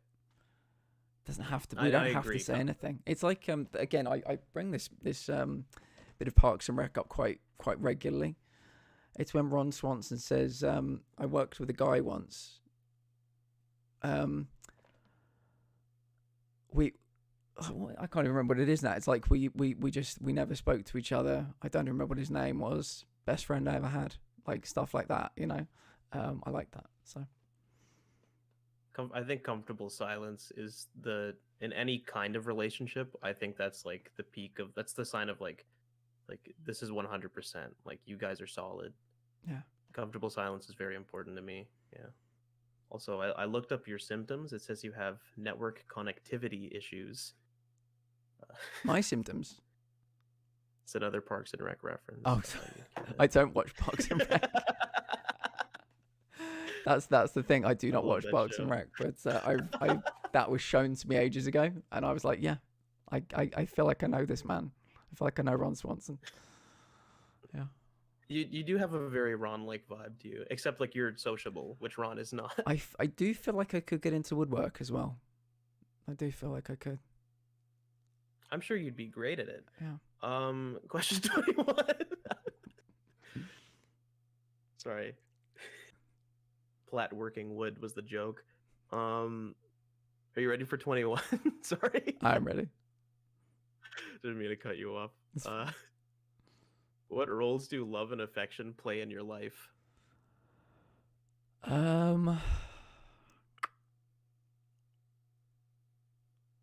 don't know. I'm a very tactile person. I consider myself to be a very affectionate, tactile person with certain people. I think I'm at that point in my life where I love my friends and my family, whereas in the past I might have just reserved love for, you know, like a partner. But yeah, I think I'm at the point now where I'm in my life where I'm valuing my friends more, and not. I used to strive for more than friendship with someone, but I'm quite comfortable at the moment just with my friends. But yeah, very tactile person. I'm a hugger for sure. Yeah, I don't know if that answers the question. It feels like it doesn't, but that's all you're gonna get. But yeah, that answers. I mean, I'm the same way. I I'm a very affectionate person. I'm a very physically affectionate person. I love hugging. I'm also a hugger. Uh, I just love being like near people, you know. And I agree the same way, like with like loving your friends, because like I feel like there's a big difference between loving someone and being in love with someone. Yeah. Like I feel like those are two very distinct things. And in terms of like love and like the idea of like love and friendship and like soulmates, I don't think like a soulmate is necessarily someone you're meant to date or spend your like life with. I think it's someone that belongs in your life, and it doesn't have to be romantic necessarily. Like I think it's just a person whose soul and who they are as a person just intertwines with yours in a very special way. So, like in my life, it's just it plays a very important role. Like without the love that I get from my friends and like my family, I don't think I would be surviving. Um, and like affectionately, I'll never say no to a hug. I hug my mom every time I see her. You know, yeah, it's all you're gonna get out of me. So, oh, Fifi's gonna cry. He says, Ping wants a hug. "I'll give you a hug, Ping." All right, 2022. So this one we have to go back and forth. We alternate sharing positive characteristics about the other, and we have to do a total of 5. So I'll go first. Okay. You're very, very inviting. And I don't just mean like to things. I mean like as a person. You're very approachable and inviting. I appreciate that. You have a very calming presence.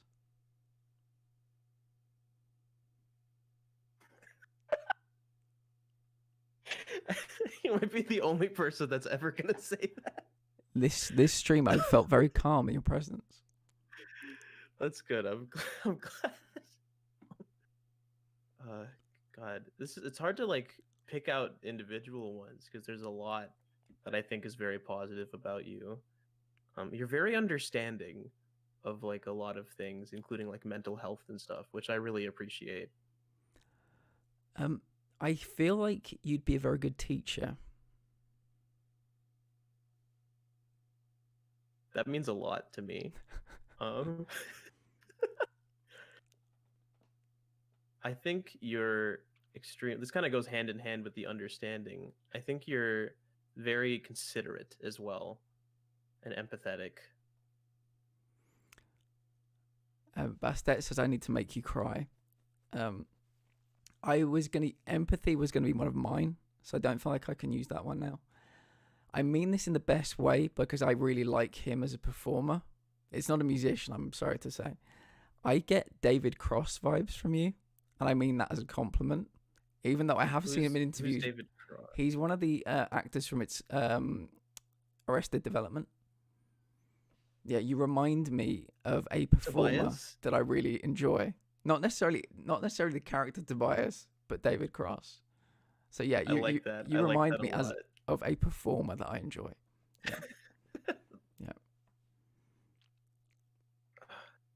This feels like I also wanted to say that you have like a very calming presence because you do, but you already said that. So uh you're also like you're a lot of fun. Your humor is really good. I think our humors mesh a lot, and I don't know if it's just like a British humor thing or if you're just a funny individual. Like you're very entertaining, which is very good as a Twitch streamer.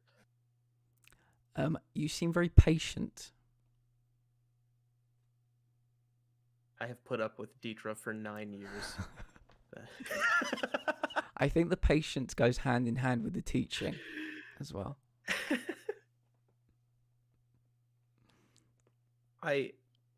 You seem very intelligent, and I don't just mean like book smart. I'm sure you're very like educationally smart as well, but like the way you carry yourself when you speak is very very professional, and um I'm trying to think of the word, but I'm a fool, so I can't.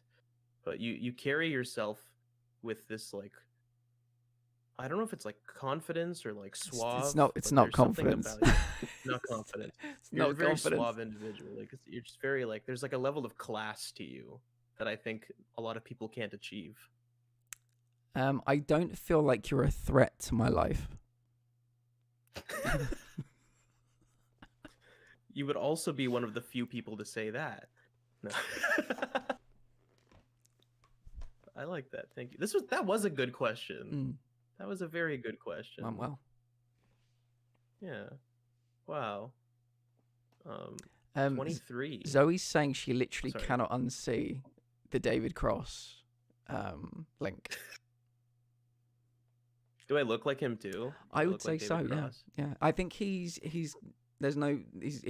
bald on top, so that would be, I think, the one thing. But yeah, I get that vibe, and I do mean it. Oh, Ping says holy shit, so Ping might be getting it as well. But from the first day I met Swiv, I got David Cross vibes, and David Cross is someone that, can I just say, that has he's done some real car crash interviews, because but yeah, I'm seeing the goodness that the David Cross that I maybe see as a performer, not as a person that goes on talk shows. So yeah. I mean, it's the highest compliment. I did love him as Tobias, but yeah, I'm talking about the man. I do often find myself where I'm like, oh, I blew myself early. Yeah. Happens all the time. Yeah. I'm also this goes, sorry, just to dive in the David Cross thing and like the whole idea of Tobias as one of his characters. I'm a never nude. I hate being naked. It's if I could wear clothes in the shower, I would. Interesting. You know, it's one of my least favorite things is being exposed. Yeah, I have to say I feel like we're in this the chair right now. I mean, do you want to talk about that, or is that just something you just want to move past really quickly? I'm okay to talk about it if you. I mean, is there a story? Because I will say I'm quite literally opposite. I'm not going to be naked on Twitch, but if I had accounts on other certain websites, It was a lot of just like body image stuff growing up. I've gotten a lot more comfortable with it. It's the reason I don't know how to swim, is because I would hate taking my shirt off. Interesting. But I've grown a lot since then. Like I'm comfortable swimming. I'm comfortable like being unclothed if I'm being intimate or whatever. But like I go to bed wearing 2 layers on my legs at least, I like my shirt can come off. That's fine. But if I could wear like swim trunks in the shower, I'd be wearing swim trunks in the shower. 100%. You can do that because you're a grown-ass adult, right? Yeah, but then I can't, hygiene and such. I gotta clean. Well, you can, you can dirty. You can reach in and around. It's. Hey, all I'm saying. Water trap is. I've had to say this to a few people in the last 3 weeks. You're a grown-ass adult. You want to be. The only thing stopping me is me. Yeah. I love this journey for you, as Bastet would say. I love this for you. Yeah. We might have to check back in on this the next time we do something. Yeah. Yeah, I'll let you know if I give the swim trunks a go. Yeah, but yeah, it's thank you for sharing.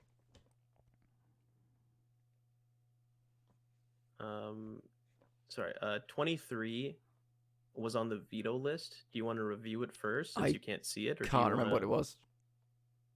Do you want me to go over it, or? Yeah, I mean, if you want to read it out, and I will. Yeah, it was. How close and warm is your family? Do you feel your childhood was happier than most other people's? I mean, I'm happy to answer it. If you don't want to answer it, that's fine. I'm feeling more comfortable with it now. Okay. I had, like I said, a very positive childhood, and like I said, like nothing went wrong. And when I got ill, we were close before, but we became even closer after. My sister was my bone marrow donor. And you might think, oh, well, obviously a sibling, right? But sorry to say, I knew people in that hospital that their siblings were not a match. I knew someone that had 6 siblings, and none of the 6 were a match. So yeah, that made us even closer, and yeah, just a very, very positive childhood. So yeah, That's nice. Yeah. I mean, not that you got sick, but that well, you had your it's family there and that you're all close. had a happy ending. So Definitely spoiler alert, but made yeah. it a lot. Yeah, spoiler alert. I feel like my family's fairly close. Um, we're I used to be very closed off from my family, but I was like a shithead teenager, so I was like rebellious. And I was like, I hate my mom, I hate my dad, but like, my mom's like my best friend now, and my sisters and I were very close. I live with one of my sisters; she's through that wall. Uh, but yeah, like we hang out. Like, of course we fight. We're siblings. Um, but we get along. We're always there for each other. We're always looking out for one another, which I think is very very nice. Um, I don't think my childhood was happier than most other people's. I like not having a father figure, which is not an uncommon thing, sadly. Um, that like people have to experience, but like that and um, growing up, not having money and it just kind of like I had a rough childhood, but I always had my family there, which was the nice thing about it. Like I never had to be afraid that life is bad and I'm alone because they were always there. It's great to hear. Yeah. It's really great to hear. Yeah. 24. This is the end of set 2. Okay. How do you feel about your relationship with your mother? You first. My mom's my best friend. Like she's a since I've like aged, she's got a little more comfortable like making jokes and like swearing around me, and she would never swear ever when I was a kid. But I've kind of drawn it out of her, and like my mom and I like we'll puff puff pass, and yeah, it's just a good time. A swivel mom's the best. Does a swivel mom ever appear on stream? No, but I'll try to pull her in for the next one. Yeah.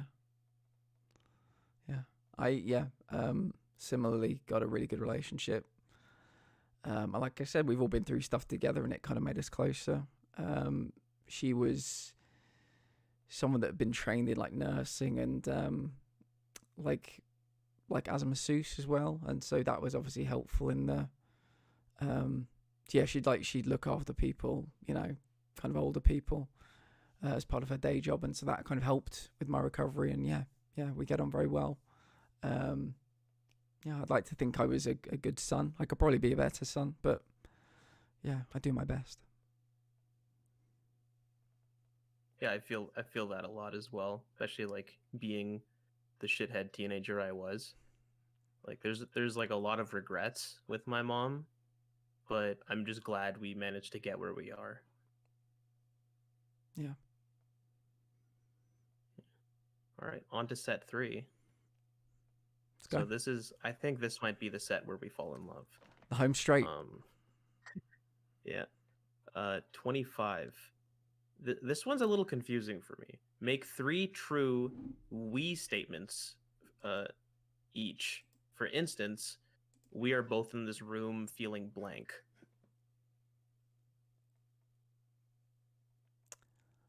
So I think you were first. Sorry, Bas, that is just which is good. Willing us on. We are setting each other goals for the future during this chat, I feel. Would be maybe my first one. Okay, that's a good one. Are we trading off, or are we doing 3 and 3? Let's trade. Okay. We are both filled with very similar ambitions and drive. We are both being very vulnerable today.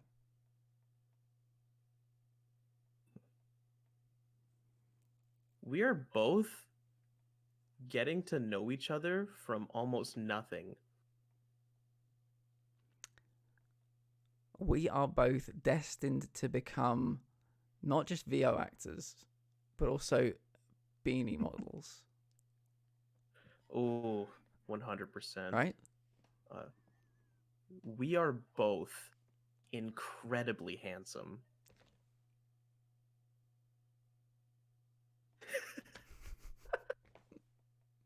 What can you do? What can you do? You know? What can you do? Only a few can even dream of reaching what we've reached, you know?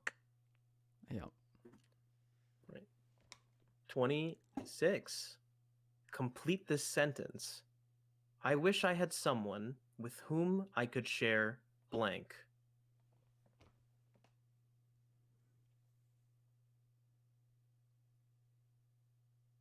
I think this is you. Oh, that is me. The silence kind of gave it away, and then it clicked in when I saw you starting to speak, and I was like, "Oh, it's me." I wish I had someone with whom I could share. Huh.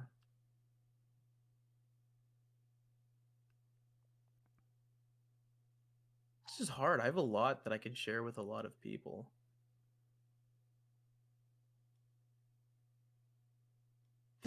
This is actually really hard. It is, yeah. I was happy that you were going first. Every... I was gonna say a sandwich, but Ping's put it in the chat now, and I feel like I can't do that one now. I wish I had someone with whom I could share my cooking.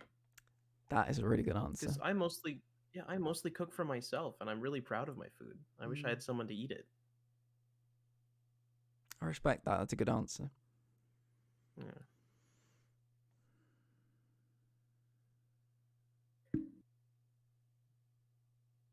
I have 2 requests from Bastet and Dino for my cooking. You have 3 requests. I would also very much enjoy your cooking. 3, all right. Plaid as well. I think I would probably say because I think I have people in my life that share most of my hobbies. Like I have people I could talk to about film, TV, gaming, stream stuff. I wish I had someone in my life that I could share my passion for sports with, but like armchair sports. Yeah, someone I could watch sports with. Yeah, I think that would be good. That might be a hole in my might be a little gap in my friend circle at the moment. Yeah, watching sports is mostly like a solitary thing for me at the moment, except the golf, which I like to watch with my dad. I might have to pick up football again then, so we can watch. Have you seen Welcome to Wrexham on Disney Plus? No, what's that? Ryan Reynolds and Rob McElhenney bought a football team in the 5th tier of the English football pyramid, and they're going to try and get them all the way up to the Premier League to join teams like Man United. And they've just gone from the 5th tier to the 4th tier, so they're climbing, because obviously we've got relegation and promotion, which doesn't exist in other parts of the world.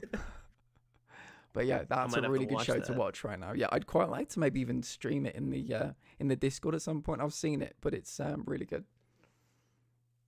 I'd hop in for that if you stream that. Yeah, I appreciate you, Ryan Reynolds, but yeah.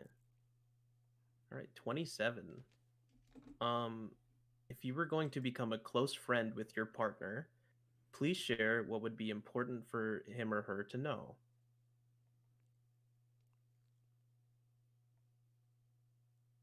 Oh, it's me. No, it's you. What was the question? If we were to become close friends? Yeah, if you were to become close friends with your partner, please share what would be important for them to know. I'm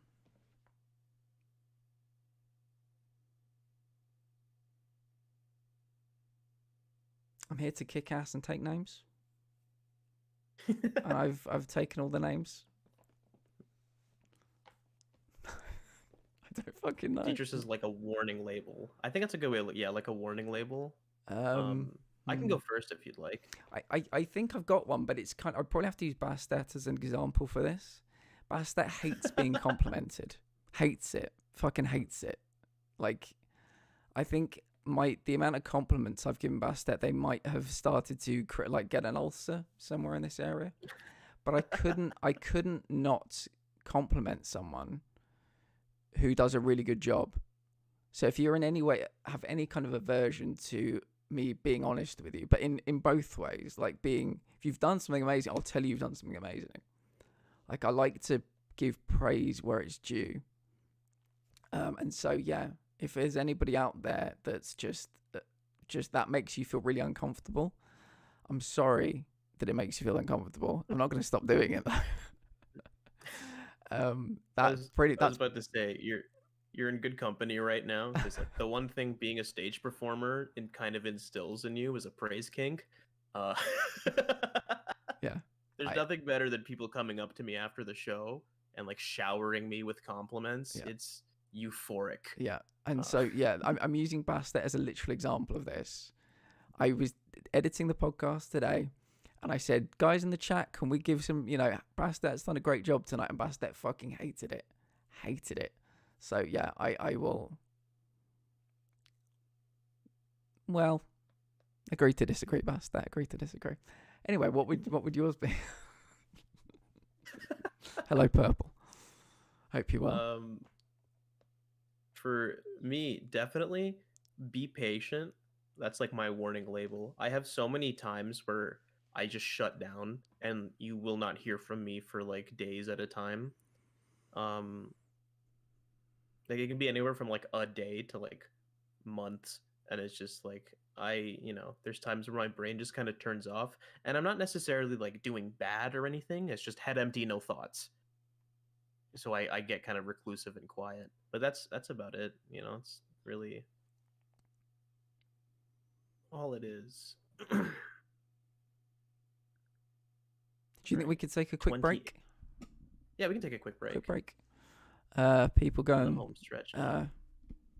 Refill your drinks, get some snacks, do what you got to do. Be back in a second. I'll leave you with some community related shit. Yeah, I'll let my music run and. Can I touch it though? I'll be back.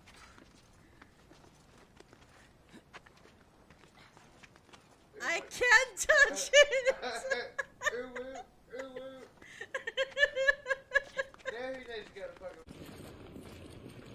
Where did we go? What the fuck? We should keep moving. Oh, shut up. Oh.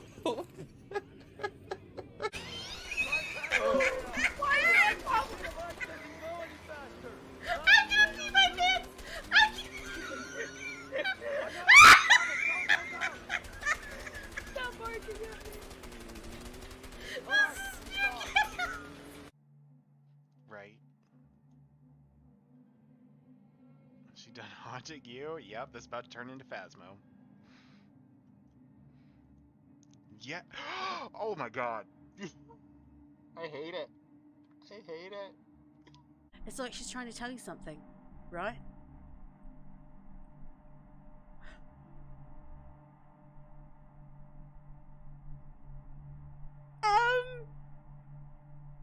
What just happened to your face, Gregor?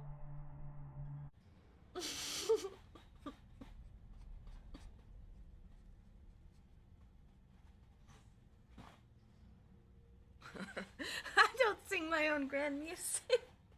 It's my theme song.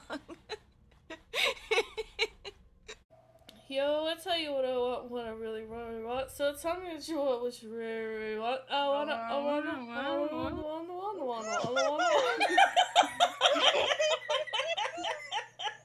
Whoa. Get squished. Ow, my bones.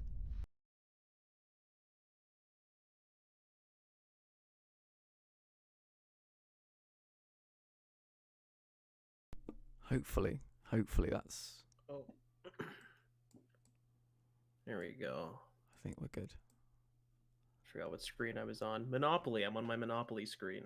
Yeah, I was on my normal screen. I should be on my food stream. So I too was in the wrong place. That's why we were so small. I was wondering. It's like we're itty bitty.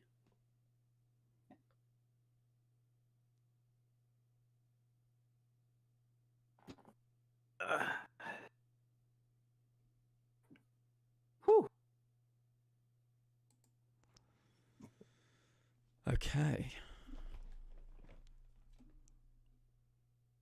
All right. You ready? I was born ready. All right.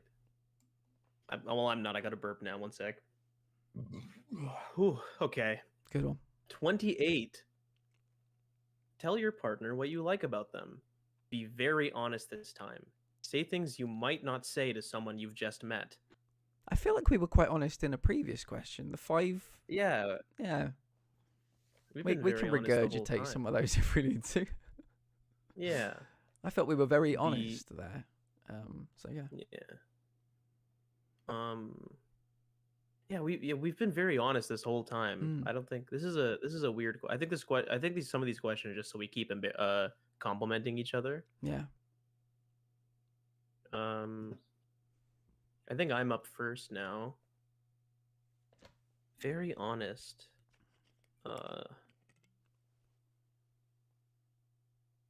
I think I've said it all. Is the thing like there's.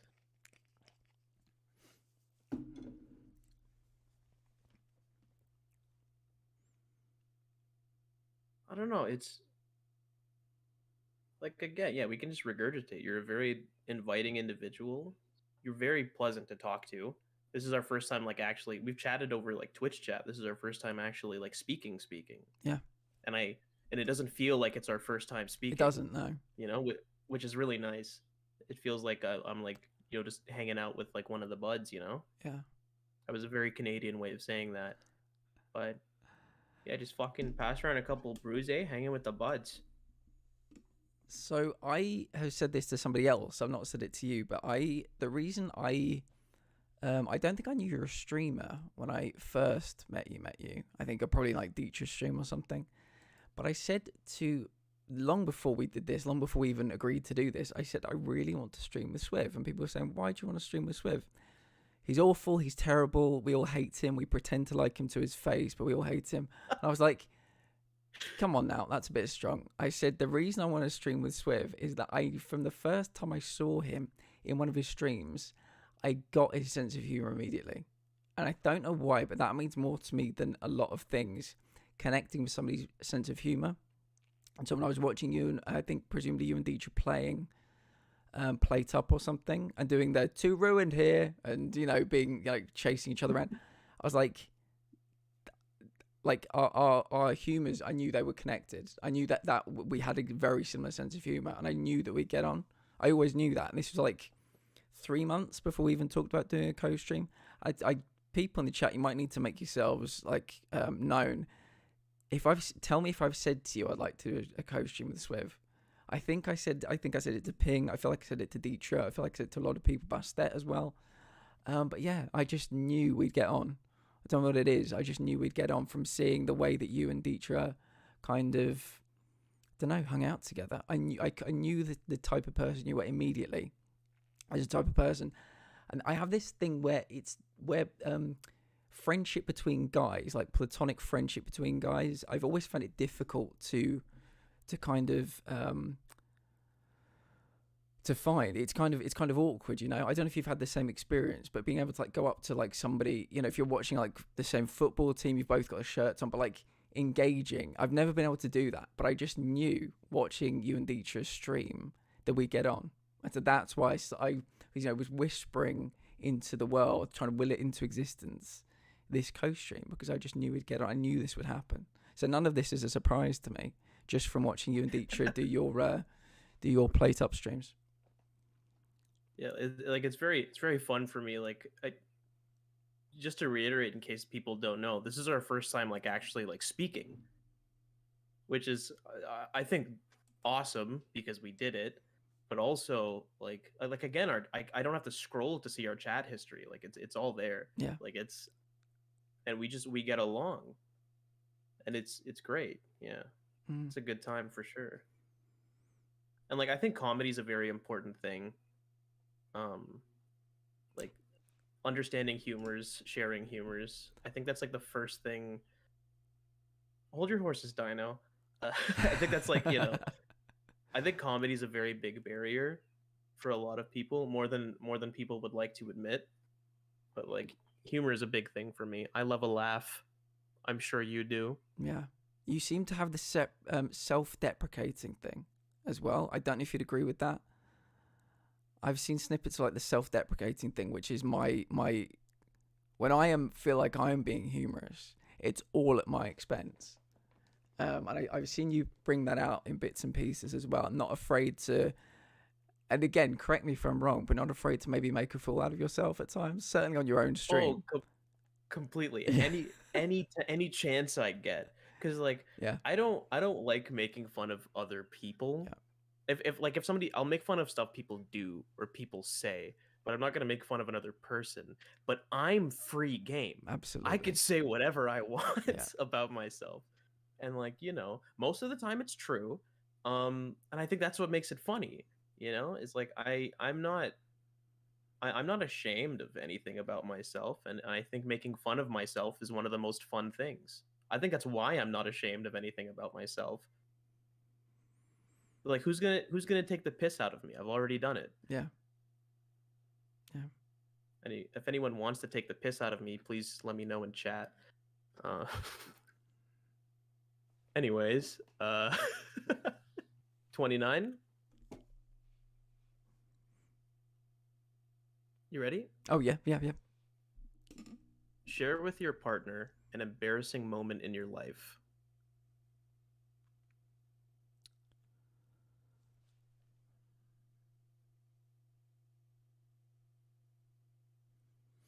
So, I can. Again, everything I'm thinking of is in relation to being like poked and prodded while being in like hospitals and stuff. But I remember one time, this was like a long time ago, saying to somebody, and just one of those moments where as soon as the words left my mouth, I knew I wanted to just suck them back in. I said to somebody, when the Queen dies, and this was like 20 years ago. What a great beginning, right? I said to somebody, when the Queen dies, do we need to change the national anthem? And of course you fucking don't. You just switch Queen for King. And I was just like really, I just wanted to like, the words really weren't even like out of my mouth. And I went to just was like, why did I just say that? Why did I just say that? I wanted to fucking die. I've had a similar moment because like a similar thought, I guess, because when I did my citizenship, in Canada, I had to swear an oath to the Queen. But it's like, who am I oath bound to now? Am I a free agent? Like, am I still a citizen? I'm sworn open to to King. offers. Does anybody want me to swear allegiance to them? God, embarrassing moment. I have so many, which is like the funny thing. It's like when somebody asks you like, what's your favorite song, and then you can't remember a single song in your head because you know so many. And it's like, what's like an embarrassing moment from my life? There's so many that I'm like, I don't really get embarrassed, is the thing. Like I'm sure there's there's this one story from when I was like a wee child. And I was crossing the street with my mom, and she's holding my hand, and she's pulling me across the street, and my pants fall off. And I'm gonna delay like this. I'm like single digits. I was just about to take a sip. I'm gonna delay it. Yeah, I saw. I was like single digits age. So she's pulling my hand, and I'm like, Mom. She's like, we have to cross the street. What are you doing? Hurry! And I'm like stopping, and she's yanking me. I'm like, Mom. She's like, Nathan, we have to cross the street. What are you doing? I'm like, my pants are on the floor. And she turns around and she's like, oh my God. And she's like panicking and putting my pants back up and pulling me across the street. Nice. Yeah. Well, see, that's the thing, Beth said. That has nothing to do with the never nude thing, because I was wearing like is it like long johns, the things that you wear for like winter, the Yeah, yeah, yeah. undergarments for your legs? I Yeah. was wearing those under, so it's not like I was naked, but I was so like freaking out and panicked that my pants were around my ankles because like I was a child, right? So yeah, that's one that's still stuck with me. It's a bit of a silly moment. Mm. Swiv, would I wear jorts in the shower? Yes, I would. I used to. That's an embarrassing moment. I used to work at a fish and chip shop. Ooh, Fresh nice. out of high school, and their uniform was a fish-themed shirt, which they had a bunch of in the place, like fish puns and pictures, and jorts. I had to wear jorts, I feel like. which made me. Sorry, I ahead. cut you off. No, you're good. I was gonna say I feel like that's a shirt that I'd like to see Ping wearing. A fish shirt? Yeah, Oh, 100%. Yeah, I feel like Ping's got some interesting shirts, and I think the fish one could be a good look. Hmm. I can see Ping in a fish shirt. I can see Ping in jorts. Jorts is a Ping's a jorts person. But yeah, yeah, commercially issued jorts. It was my uniform jorts. I hated it. It was the worst experience ever. All right. Question 30. I'm thinking of Jodhpurs now. Taking it one step Jodhpurs? further. I think the ones that kind of Alright. get wide at the sides and then carry on back down. Like parachute jorts or I feel like directors in the 1940s wore jorts. I mean, Jodhpurs. I've never heard. I'm gonna look that up. Yeah. All right. 30. When did you last cry in front of another person and also by yourself? In front of another person would have been a hospital appointment, so let's not go down that route. Yeah. By myself as well. The weirdest thing set me off. I think when you're mentally kind of on the edge, as I frequently am, the weirdest thing set you off. I remember when Dusty Rhodes died, and I wasn't like Dusty Rhodes was way before my time. I remember when Dusty Rhodes died, and I was living in I think Norwich at the time, and the WWE, they put these clip packages together when old superstars die, and they've got like the music on top and stuff like that, like all their highlights and stuff. I fucking bawled my eyes out. I had no emotional attachment to this man whatsoever. Didn't see him wrestle once. Bawled my fucking eyes out. So yeah, the weirdest thing set me off. I don't know the last time I cried, but that was one that springs to mind. Yeah. What about you? Last time I cried in front of a person, I was hanging out with my friend. We were at my friend's apartment, and it's like 2 a.m, and we've cleaned off a bottle of whiskey and a few beers. So I'm pissed. I'm gone.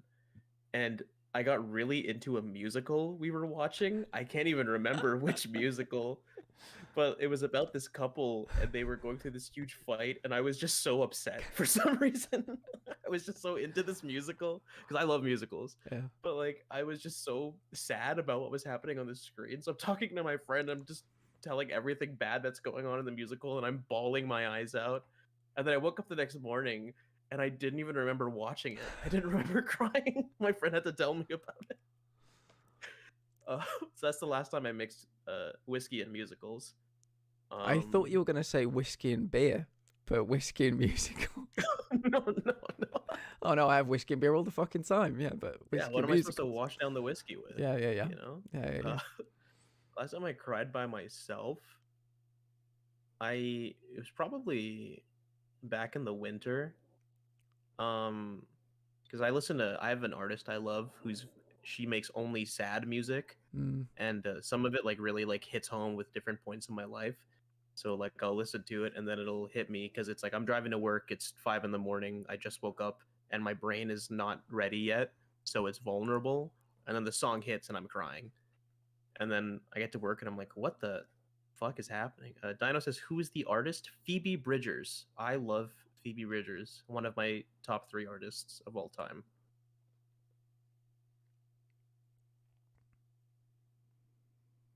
All right, 31. 31's a weird question. This really wants us to compliment each other. Tell your partner something that you like about them already. I think it's Do you your. want to say? Oh, I think it's your turn this time. I was gonna say. Do you want to say it at the same time? I'm gonna need to. I'll be honest. I'm gonna need to think. Okay. And I don't mean that in a bad way. I mean, I'm thinking we've said quite a few nice things. I'm trying to come up with Yeah. like another one. It's just a lot of regurgitation. Yeah. Well, can is you that they sorry? keep Can you asking repeat the us- question? I just want to see if there's any nuance in this one. Anything new? Yeah. Oh, apparently we've got another replacement question. Somebody says. Oh, So we could tag that one in. I'm still. Oh, we do. It was a replacement for 36.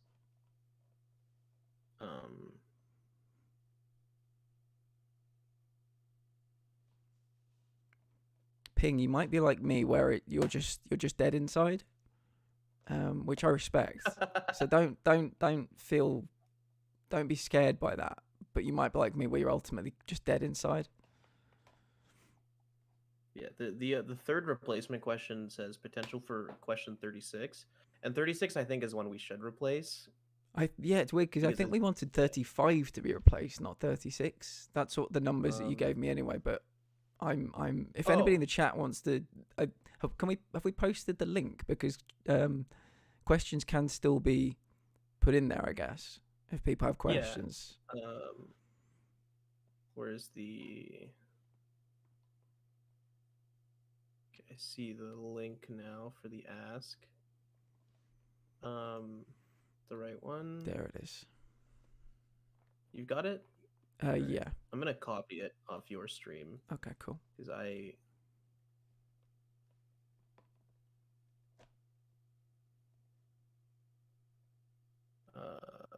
Oh, that's got me. Thank you. Do you have any questions? That could be. Me personally.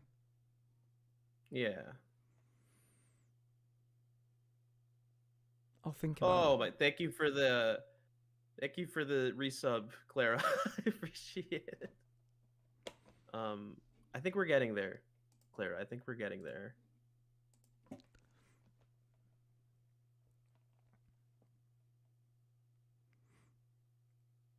I have a question Okay. that I think we can replace this with. What's your favorite like television program? Of all time. Yeah. I'll give you a comedy and I'll give you a drama. Ooh, I like that. The drama is Breaking Bad. And I rooted for him for quite a long time because I was going through.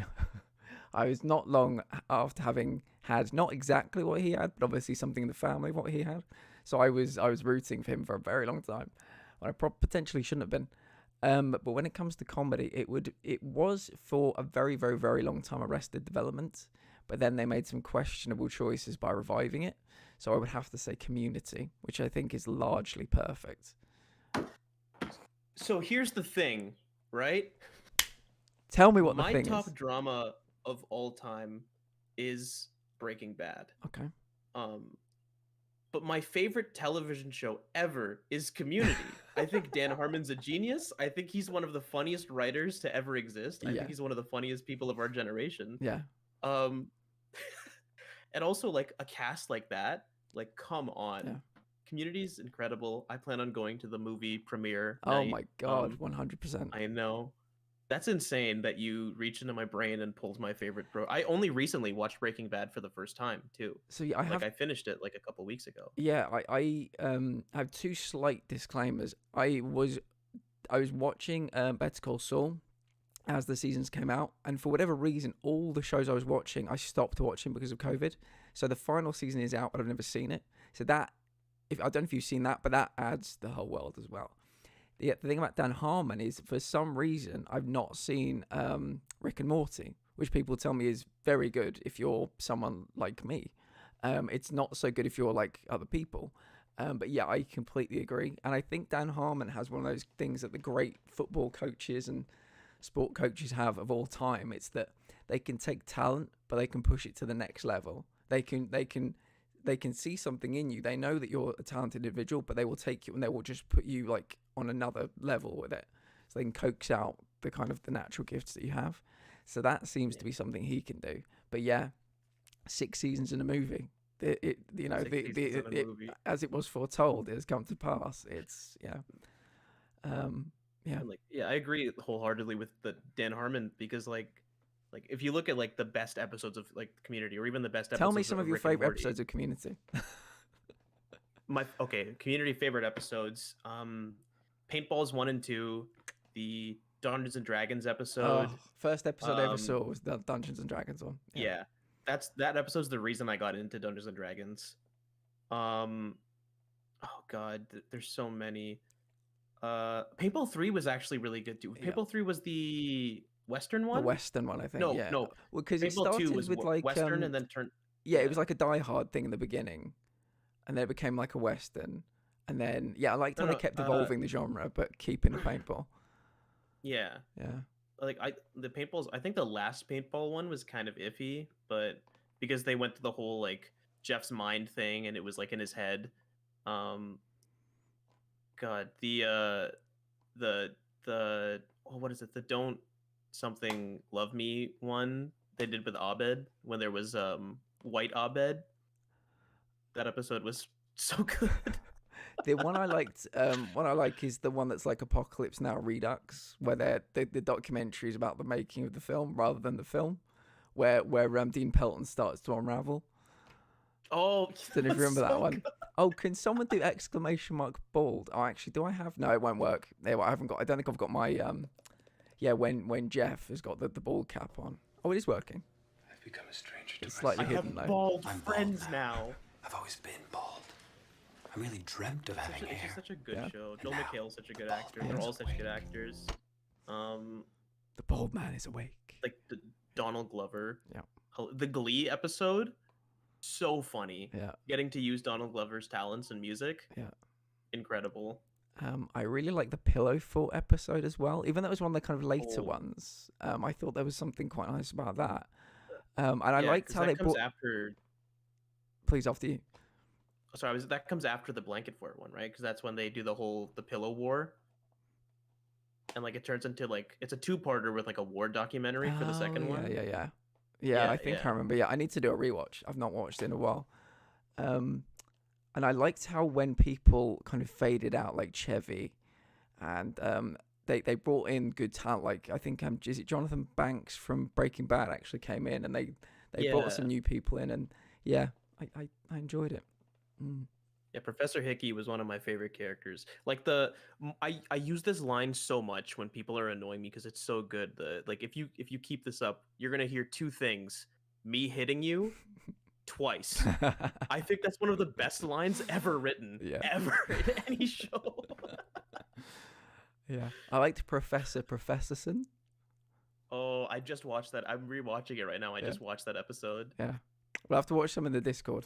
Anyway, we can't will, derail this. We'll have to move on to the next question eventually. We're on the but, community talk. yeah, we'll watch some community in Discord. God. Yeah. Where are we? Oh, where they're being at- attacked by the cats as well when he's dressed as David Beckham. Oh yeah, the zombie episode, the Halloween one. Yeah. That's one of my favorites. Yeah. That's Halloween 2, I think. Okay. 32. I think this one was on the replace list, but we can go over it if you want.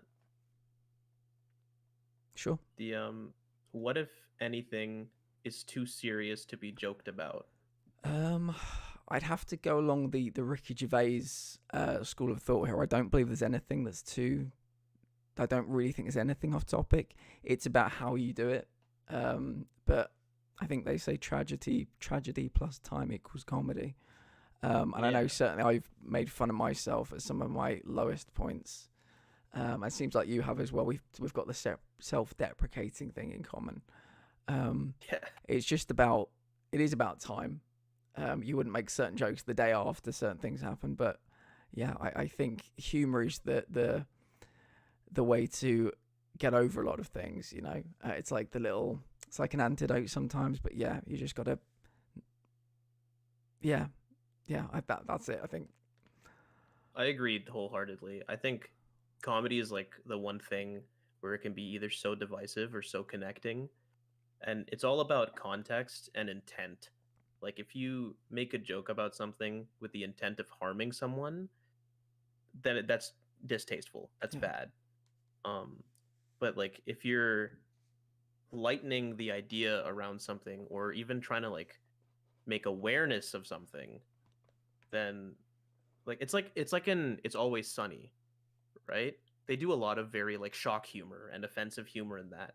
But I think what a lot of people don't understand is the point is that they're horrible people. They're horrible people. So yeah, and that's why it's funny. It's not funny because they're being awful. It's funny that awful people think this way.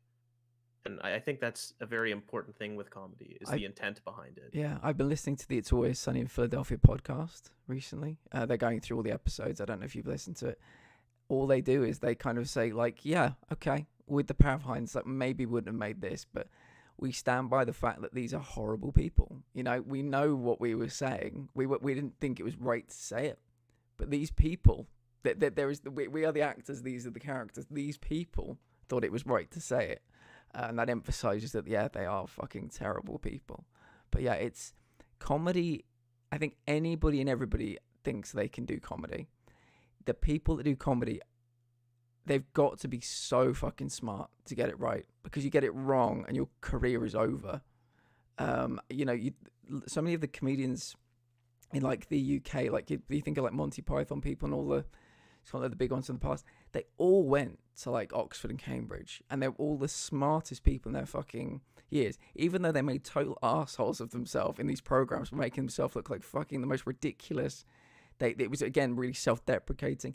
They were so smart to be able to write the joke the right way, so that they knew they could say these terrible things. But it's kind of like similar to Sunny in Philly, you can say these terrible things, but what the audience need to understand is that they're terrible people. So it's, to do comedy, you've got to be so smart to make sure that you say the right things and to not offend everyone. It's not as easy as a lot of people might perceive it to be, I think. Yeah, and even like it shows on like stuff like Community, like when they turn Pierce into a villain, and then it's like, even from the start, he was like sexist and racist and horrible. And it's like, the joke isn't that he's all those things. The joke is, this is what a horrible person behaves like. Yeah. And that's what makes it funny. It's just like, look at this absolute buffoon. Like, you make a clown out of those people to shame them in a way, which I think is like the right way to do it. Yeah. Britta wouldn't be like holding Piers aloft and like hugging him and kissing him. She'd frequently give him these looks like he was an absolute pariah, these most like really distasteful or like disdain on her face when he'd say these things. It was never okay to say the things. Yeah.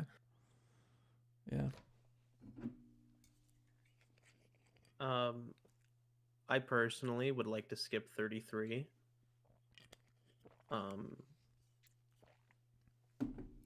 So, are you okay if we pull one from the live ask? 100%, yeah. Okay. You could. I mean, I don't know what the question is. Maybe you could ask me. I'd be happy to answer it. If it was, it might be an awful one. I don't know. Or we can just veto it. Okay, I don't mind. Yeah, let's just veto it. Yeah. If you could go anywhere on the world right now, where would you go and why?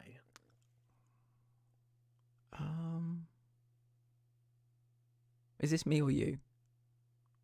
I can't remember. Oh, it's me, because no, wait, it's me. Yeah. Where would I go?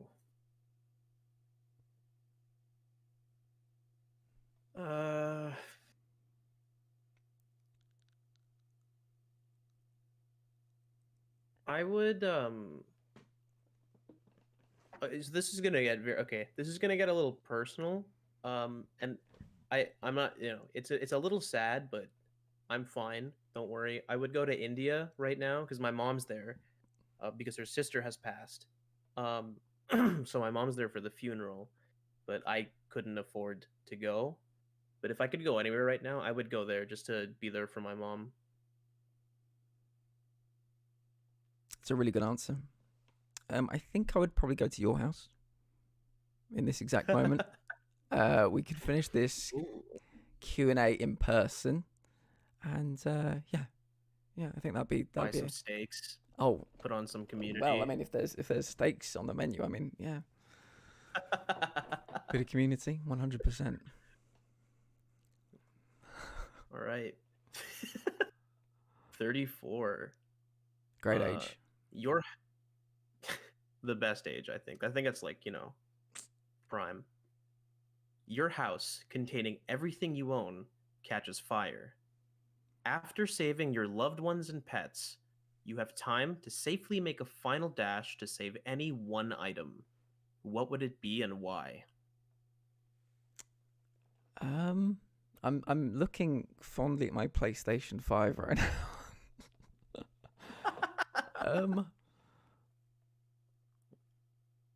I don't know. I think it's a kind of gift and a curse. I feel like one of those people that could, not that I'd want to, but I could get up and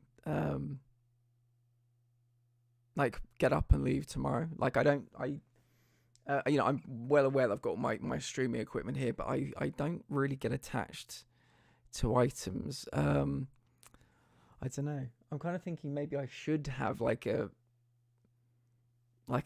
photo album or something, of memories that I should grab, but I don't. Such an item does not exist. I don't know. Yeah, I'm just scouring. I'll be happy for the books to burn, the DVDs to burn, the games to burn. They can all be replaced. All this tech, I mean, it's expensive, but it could be replaced. Do I have anything irreplaceable here?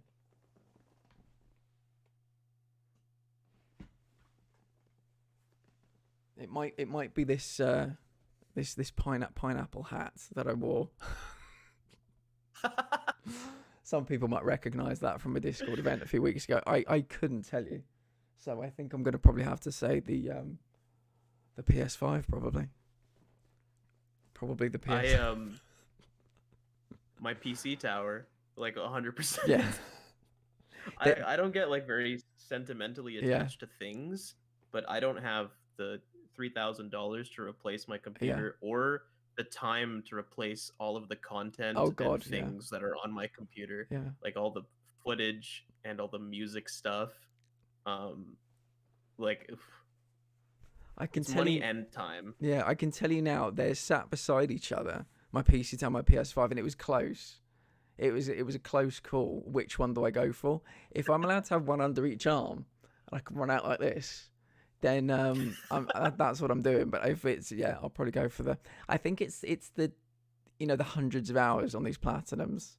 I feel like the rest can probably be replaced. It will take a long time, but we'll go for the platinum platinums. trophies aren't on your PC. Yeah, they're on your PlayStation. Yeah, we'll go with the branding of the Platinum Lounge.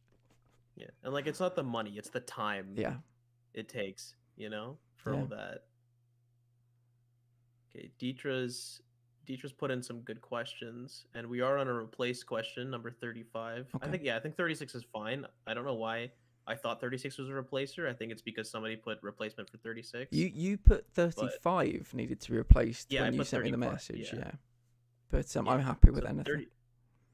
So 35 is a replace. Going with I like this one. What is your own best quality that you see in yourself?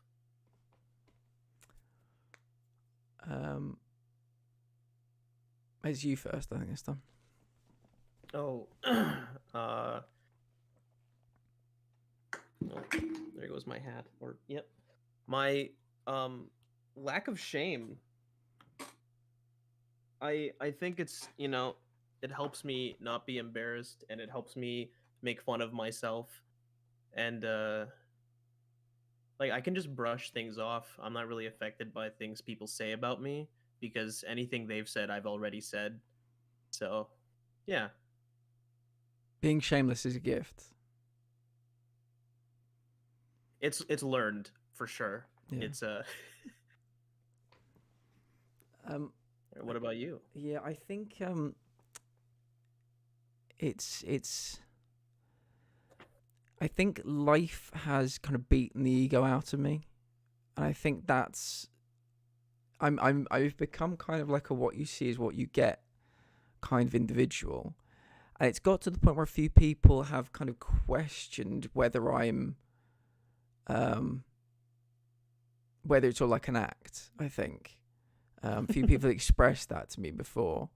But yeah, I think just any kind of ego I had or any sense that I don't believe I ever possessed this to begin with, but anything I had that made me think I was better than anyone else, I just don't. And I think my I don't even know what the word would be, but I just see myself as one of, you know, just a guy that wants to kind of, you know, just get on with other people and live a good life. So yeah, I think maybe like lack of ego.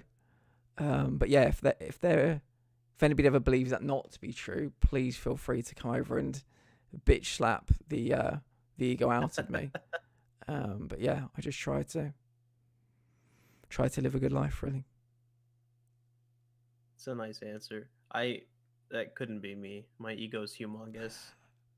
I think I'm the greatest that's ever lived. But I think that's a consequence of the lack of shame. All right, 36. This is the last one.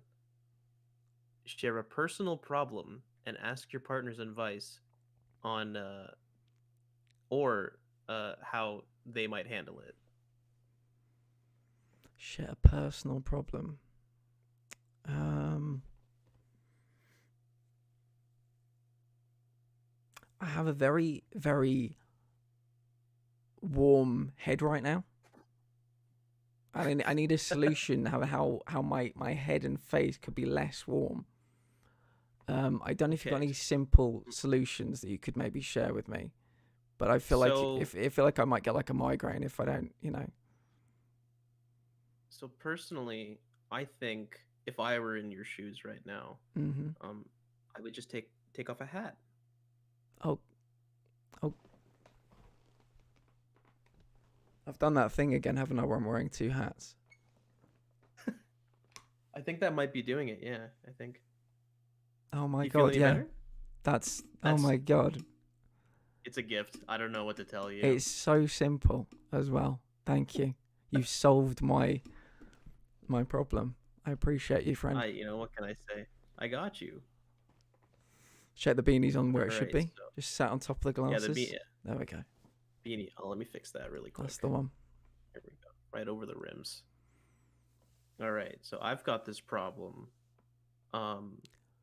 where I've run out of questions on this list.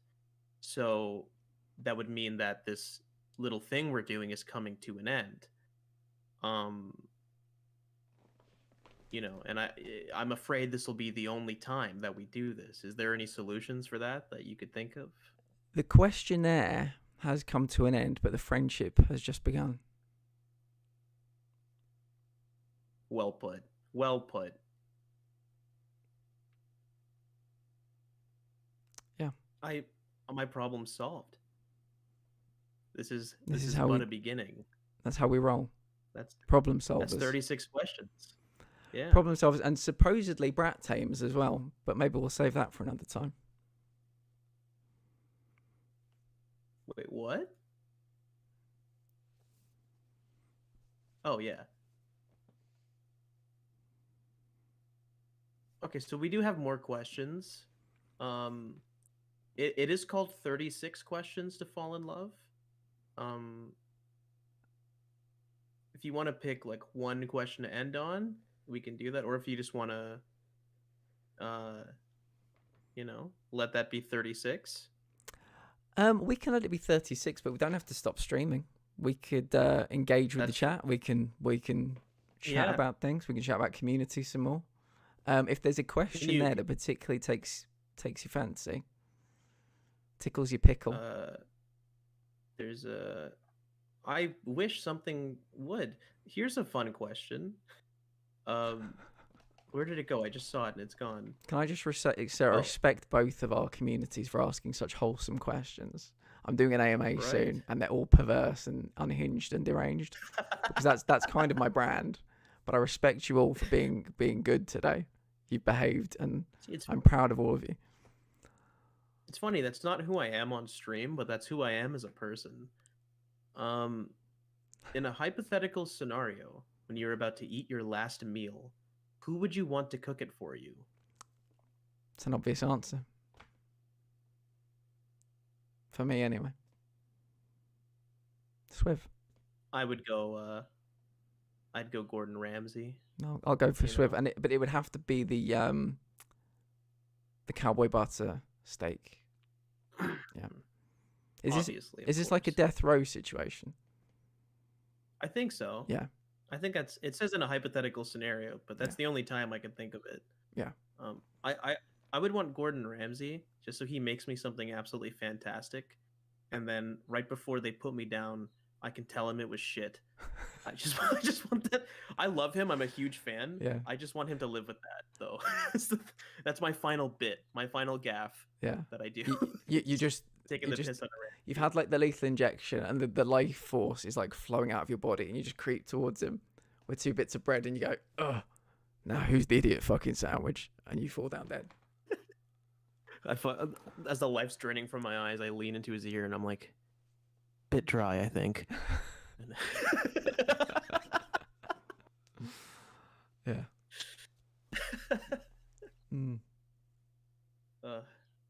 Man, this was a lot of fun. I really enjoyed this. This was a lot of fun. What Definitely. conclusions have we come to? I feel like So supposedly, yeah. we're in love. I have to be honest. I feel like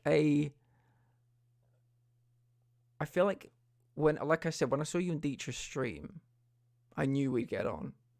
But I feel like we are on the road to being good friends after today's stream.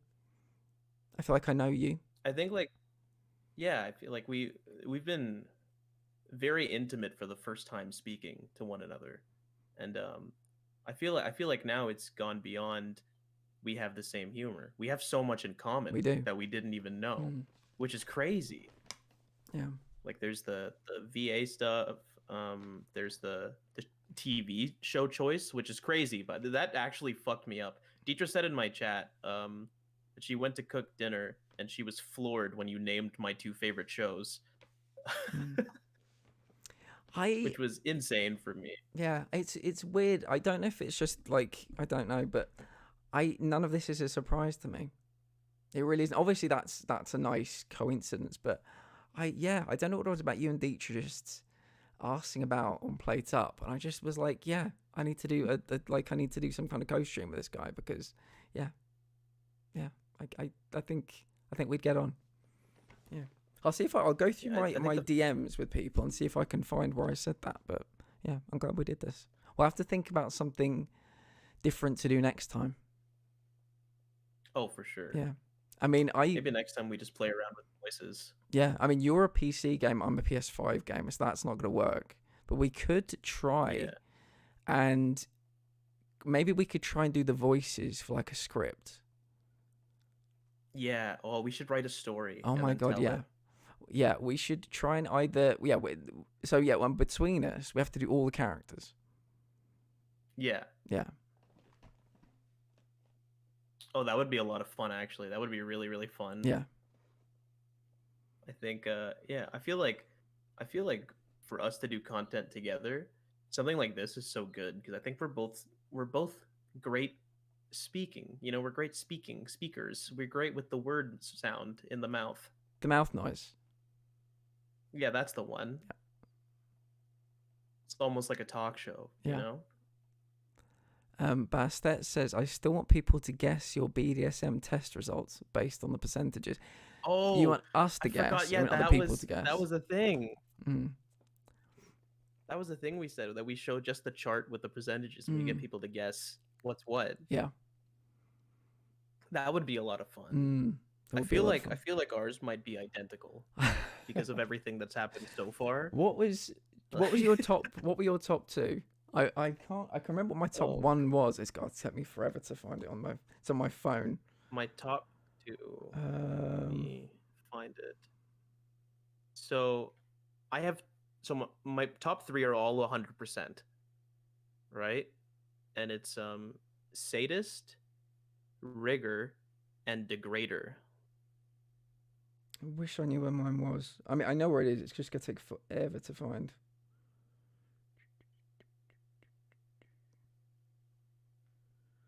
You know what? Maybe I shouldn't do this now because it's just gonna take a long time. It's not good TV, you know. As Frank Reynolds would say, dead air, dead air. How can people guess now? Says Bastet. You're right. I didn't think of that. You'll just have to guess the rest of them. My top one though was Brat Tamer, which was 100%. That's I'm not sure. That's up there for me for sure. Yeah, that's up there. I think. Should I be giving the answers out, or are people guessing these in the future? So I don't know if I should say anymore. Yeah, we should save them for the future. Yeah, we'll save them for the future. I gave mine away like a fool, which I'm ashamed of, and I'm gonna cry about it later. But hey, there's the rest of them that you got to figure out still. Well, and everyone's gonna forget. Let's be honest. An evening of self-flagellation is on the cards for you. Sorry to hear that, but it is what it is. Yeah. Let's see. I'm just trying to think right now. I'm brainulating in my mind space. We have to definitely have a community night in the Discord, and not like community as in like the people who are here that are lovely. I mean like the show. Yeah. And the irony is, it could be a community. Yeah, the irony is it's just for the two of us, so the community aren't even invited. Yeah. Yeah. Community night. Oh, I've got the theme song playing through my head on repeat now, which is really good. That song. Yeah, really good. It's a phenomenon. Have you ever heard the whole thing? Once. I think I was told that it was a thing, so I listened to it and it was really good, but I never. Yeah. Yeah, it's incredible one. I used to have it saved on my phone, like an MP3 file I ripped from a YouTube video. Yeah. Because it was just back when I had that old Samsung that would like slide sideways and it would have the full keyboard. Back when like smartphones were still kind of dumb. Everyone had a BlackBerry for some reason. Have you seen that they're bringing out a film about the rise of BlackBerry? And it's got the guy from Sunny and Philly in it, Glenn Howerton. Ooh. Yeah. I have you ever had a BlackBerry? No. Me neither. I've always been on Android. Yeah, I think. Yeah, with the first smartphones I got, I think Android. I've never had an iPhone, but I did have an iPad. Oh, me neither. Yeah. I don't anymore, but yeah, I've Android. The only Apple product I own is AirPods, but they were a gift, so I didn't even want them. So yeah, we'll do a stream about BDSM test results. We'll do a stream where we have to voice characters in a script, either of our creation or that's supplied to us. Should have someone else. We should have like Ping write a script, and then we have to read it. Yeah, have them like assign us characters. Yeah, it'll be kind of like, is it Kind Hearts and Coronets where Alec Guinness voiced all 7 parts or something? So yeah, it'll be a lot of heavy lifting between the two of us. Dino says Chat GPT script. Ooh, Deidre says Ping and Grumpus write a script. Yeah, that's the one. That's the one. Make them write like a romance drama. I feel like we should. You can pick 3 words. I'll pick 3 words, and then they can use these 6 words as like inspiration to create it. That's like the story prompt. Yeah. My first word would be space, just to really, give you some interesting voices to do if we confront any aliens or anything like that. Have you seen the SNL skit about High School Musical? No. They do this one scene where it's like, we've been practicing our improv. Somebody give us a word and we'll make a story about it. And someone goes basketball, and then they're like, okay, and they start the scene, and it's like a whole, I can't remember what, it's like a scene about like, I think they do like a scene about like AIDS or something. And then at the end of it, someone's just like, all right, man, I'm really hungry. What are we having for dinner? And then it's like Emma Stone. She turns to the camera and she goes, basketball. And then that's it. That's the end of the improv bit. It's weird because I've seen some SNL sketches where where they are doing improv, but it must just been like a different one. I'll send those across to you. I can't remember what they were about. I think it was to do with the idea of like kids having the best of intentions, but ultimately completely undermining the real big topics that they were going for.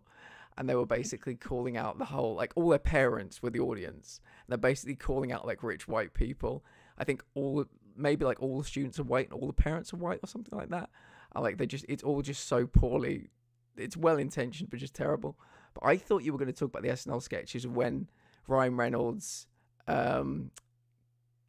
Kate's somebody, but they get abducted by aliens. That's where I thought you were going with originally, because those sketches were really I haven't good. seen a lot of SNL. I'm just now getting into SNL. Like, my favorite thing is Joke Swap. I think Joke Swap's one of the funniest things I've ever seen. Yeah, I'll send you the ones about them getting abducted by aliens, because Ryan Reynolds and Please. is it Cecily Strong? Their experiences with the aliens are really good. They're like, we were bathed in this golden light, and it was so nice. And then you get, what's her name? Kate McKinnon. You know Kate McKinnon? It sounds familiar. Yeah, and she's just like, well, I had a completely different experience. And she talks about how she was like probed and like all these terrible things happened to her. Yeah, they're very good. Okay, I know Kate McKinnon. Yeah, those ones are good. I like SNL a lot. I'll Yeah, send you I'll send the you the, saxophone one as well. I'll send you the High School Musical one. It's such a good time. Yeah.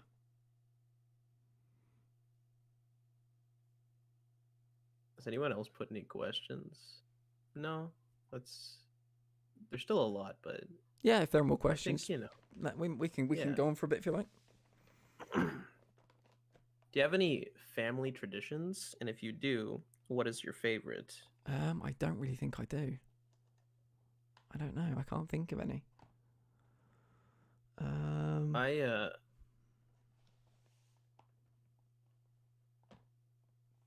There's always like, the classic everyone get together for like holiday dinners. Oh yeah.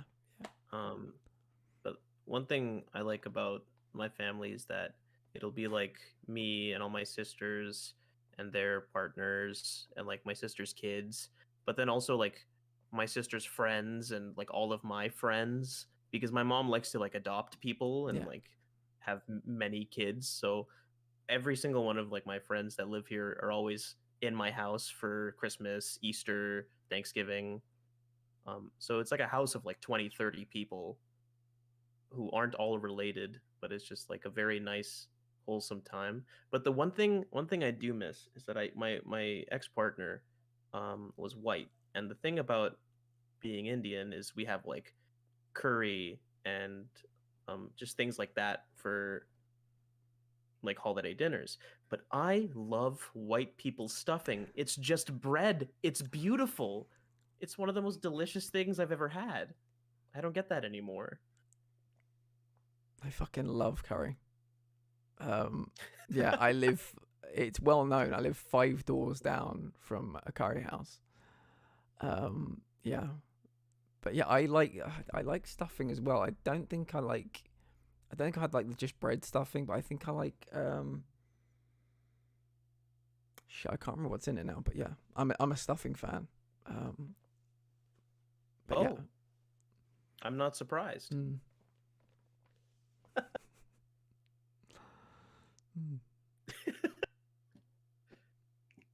Bastet says their partner's family makes cornbread dressing. I've never heard of that in my life. Me neither. Cornbread dressing. How do you breed the corn? Oh, I think it's There's like a a sage recipe and here onion called- stuffing is the one I'm thinking of. It's nice. Oh, this looks really good. Yeah, because like normal white people stuffing is like just bread. Like it comes out of a box half the time and it's so good. But like my mom makes it with like croutons and vegetables and like bacon bits and Nice. like raisins, and it's delicious. But I love the bread one. I don't know what it is. It just hits a spot that I It's didn't know I different. had. It's different. It's so different. See, any family traditions that you got? Other than like meals together at like holidays and stuff like that. Not that I can think of.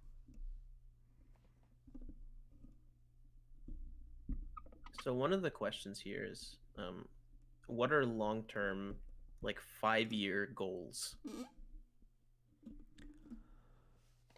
I don't know. I think in 5 years, I don't know how. Again, it's all about. I know what I want to do, but I don't know the medium which I will do it. This goes along with being famous as well. Don't know what the medium will be.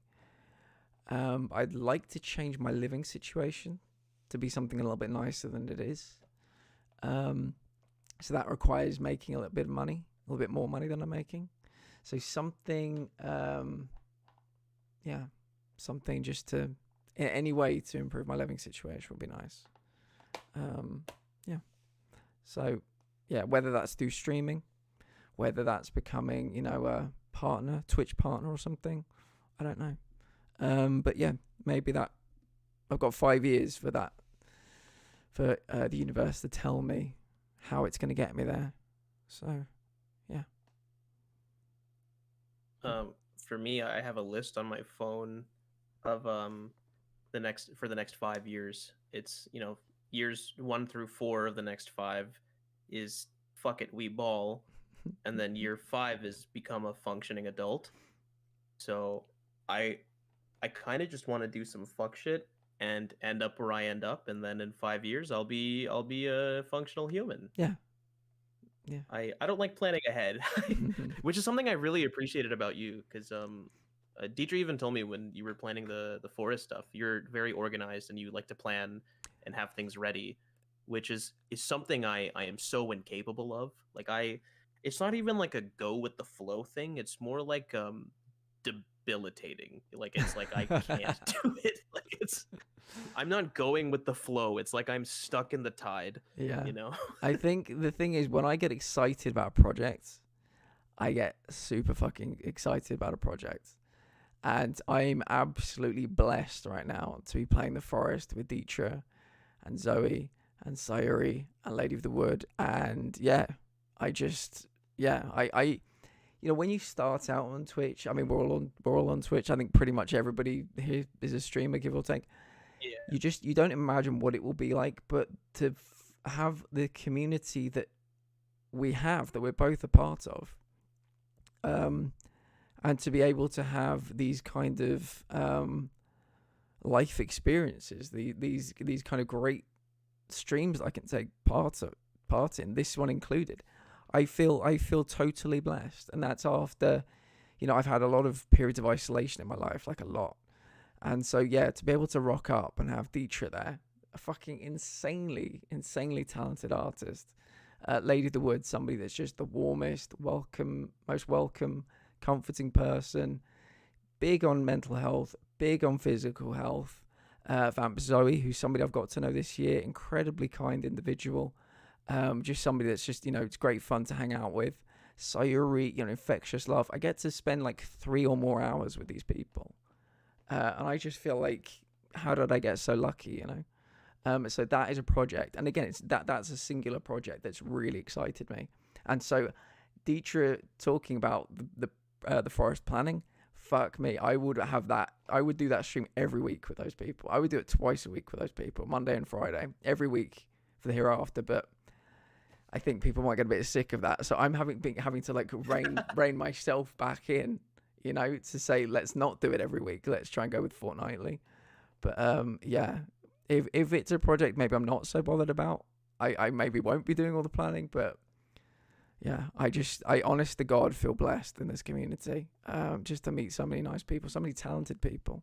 So that's why I'm particularly enthusiastic about that project anyway. It's always a short story with me. I apologize. These questions come in. It's always I can't fucking stop myself. I love that. Yeah. I love when people speak. It's one of my favorite things. I love to listen.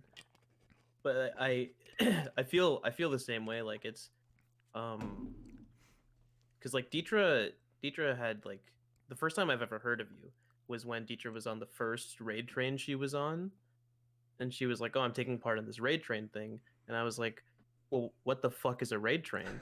And then she's like, "Oh, it's this thing this community does." And she showed me the We Come in Peace network, and then that's how I met like you.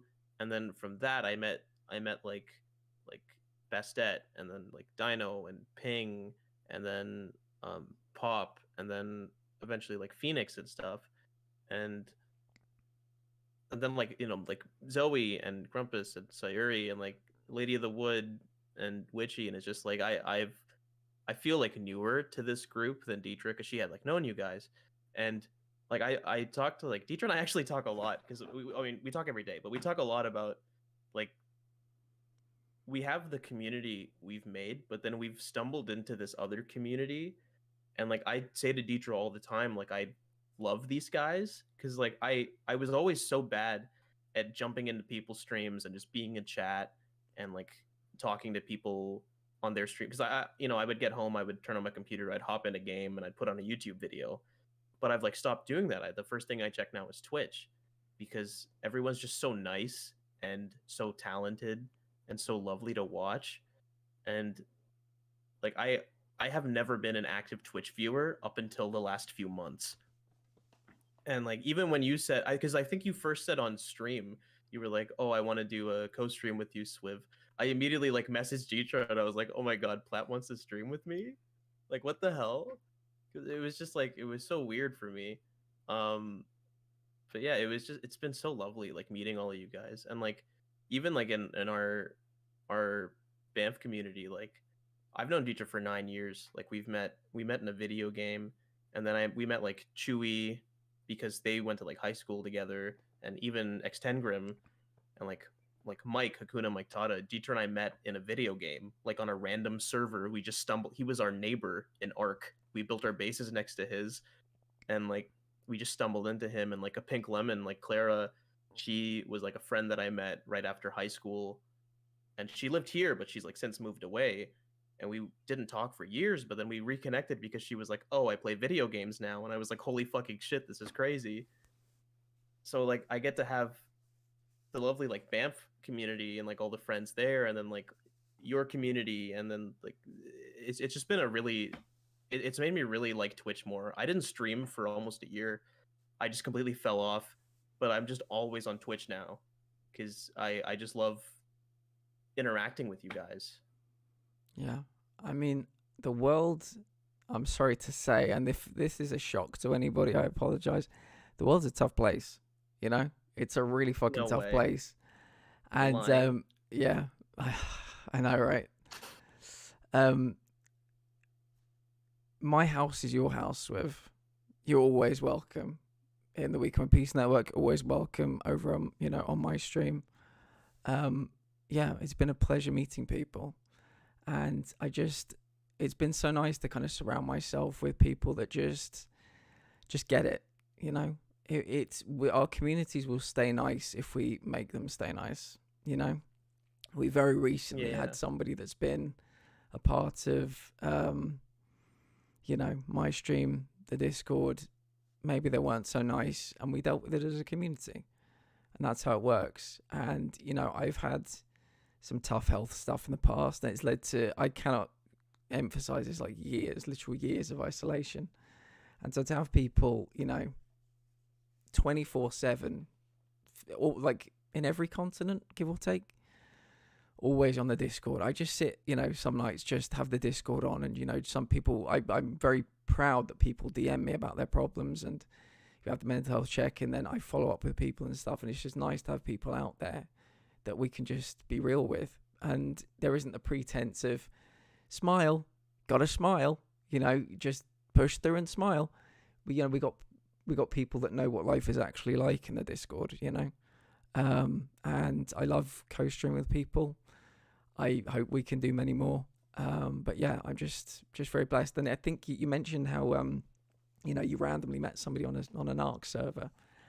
I met Deetra because I knew Witchy, and through Witchy I met Lady of the Wood, and then I'd been in a Lady of the Wood stream, and Deetra must have seen me. And so one day I'm streaming, I get this follow, DMF Deetra, didn't recognize the name. And then I get this raid, and Deetra took a chance on me. And through Deetra, I've met a ton of people, really nice people. Quirkles, one night I was playing Stranded Deep, little known game, wonderful game, by the way. And I thought, you know what, instead of raiding someone that we know, let's raid someone playing this game, somebody new. And I raided somebody, and their head mod was Quirkles. And this person probably, I don't think by the sounds of it, ever played the game again. It was a complete one-off. I've not seen the film Sliding Doors in probably like 20 years, but every day we're having Sliding Doors kind of moments on Twitch, meeting people that we may never have met. And it's not just like in Fight Club, I talk about like single-serving friendships. It's like meaningful friendships. And Quirkles has built the Discord. Quirkles built the Week One Piece Network Discord from the ground up. All the role stuff. Captain Quirklington is a key member of the community, and I've had so many of those, you know. And I think what I want us to do, to everybody listening, you know, Banffs, if you've got your own Discord, and I know loads of you do as well, Week One Piece Network, let's spend the rest of the year finding the people out there on Twitch that are alone, that need to be found, because we were all, maybe I think all of us, many people come up to me and tell me that they needed to be found. So let's go and find the people that need to be found. Let's bring them in. And I'm not going to name any names. I know people in this chat, you know, are very grateful to have been found, but there are still people out there that need to be found. So, you know, let's just keep pushing. Let's keep bringing this message that we all have, all of our communities. It's like, you know, if you can imagine, like in a Venn diagram, you know, all the communities are like overlinked and overlapping, and we're all one big community. But yeah, we just need to keep finding people and keep being real with each other. And we're all going to have bad days. We're all going to have good days. But when we're having bad days, just be honest about it. We've got a mental health check-in in the Week One Piece Network Discord. Drop your shit in there.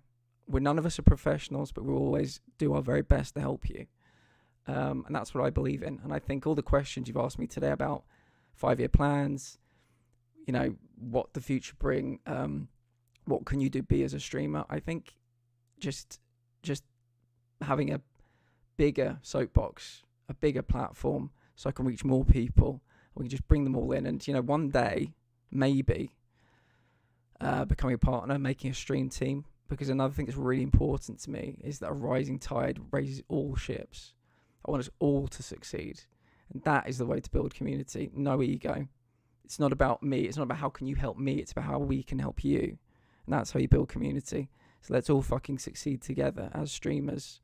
I know loads of you just, you know, voyeurs, but all the streamers, let's fucking succeed together, you know? Like I said, it's always a short story with me. No, that's so fine.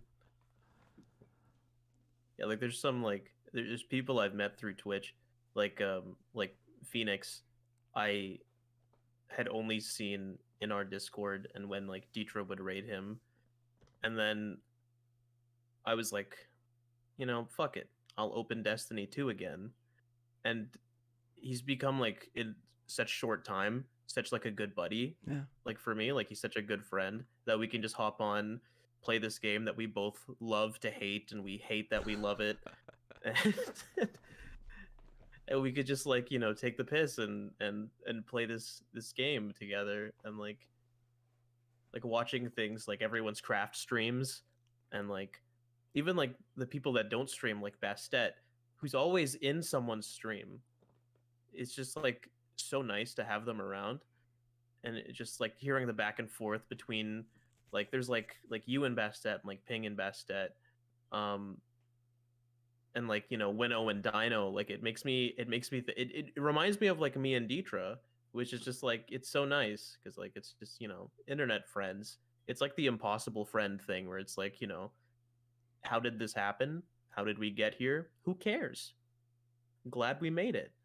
You know, like I met Deetra playing an MMO. I was in a random town just shouting at strangers for someone to join my guild. And her character looked exactly like mine, and I went, "Oh, we're twins." And now it's been 9 years. It's just crazy how things happen. I'm so fortunate to have stumbled into the life that I've stumbled into. Deetra's purely by chance. Yeah, Deetra's designed me 2 amazing things. I'll send them to you after this. I'm incredibly happy. But yeah, I'll send them to you in a bit. Here's the thing. I see everything Deetra works on. Oh, really? Oh, you've seen them? That's fair. Like we talk every single day, and like even when she's like working, I'll just watch her work. They're so good. I'll do my own thing, and and it looks phenomenal, Yeah. by the way. Yeah. I was actually, because she was showing me, she's like, here's my idea what I'm going for, and I was like, holy fuck, that looks so good, was Yeah. my first comment. And then my second comment was, damn, Platt is so handsome. Oh, Deetra, do not apologize. Yeah, it's no worries at Sorry all. if I outed you, Deetra. It but looks was just- so it good, was and just there like, will be yeah. more. There will be more. So yeah. Sorry, Deetwa. But like, yeah, that was like the second thing that I said. I was like, holy fuck, Platt is so handsome. And it's just like, I described that. I was like, it looks like a character in a dating sim. Like, it's just so Yeah. lovely. Okay. Fair dues. Yeah. Sorry, I'll shut up now. I don't want to spoil anything. I don't see it I feel- myself, but we'll. I've Yeah. said too much already, but Yeah. But yeah, Yeah, I think we've again, both so stumbled onto glad something for good. this community. Yeah. Yeah, and here we are now, supposedly in love. Maybe I'll it's never tell. maybe it's a bromance. Yeah. Yeah. Again, like you can love somebody and not be in love with them. By plate. Sim plate dating. Platt Dream Daddy mod. Is that a thing people are working on? That's Putting a you in thing Dream people are Daddy trying to Sim? will into existence. I don't know how much life they're gonna breathe into it, but they can live in hope. I'll For find not a coder expectation. that can make a mod. I'll I'll find someone. Yeah. Yeah. Yeah. We're both lucky. We're both very lucky. Yeah.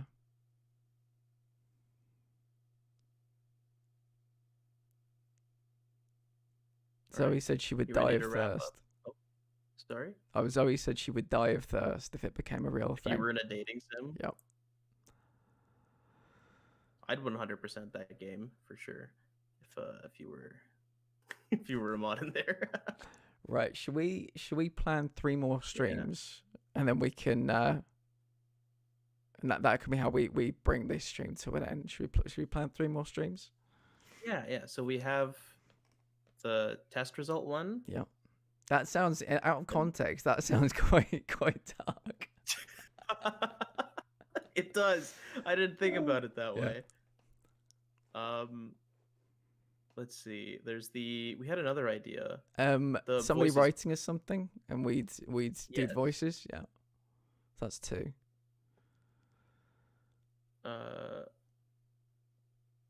What would be a fun third stream? Guys, what would be a fun third stream? Let's get some chat involved. Yeah.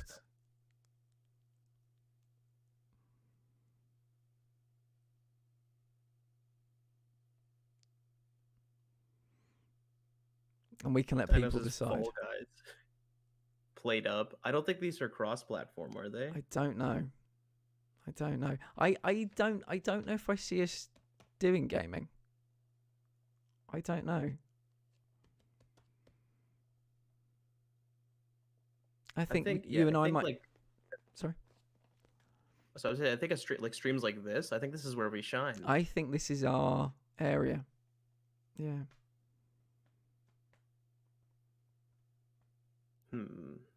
Both being exposed like a nerve. Play Dream Daddy and be the daddy voices.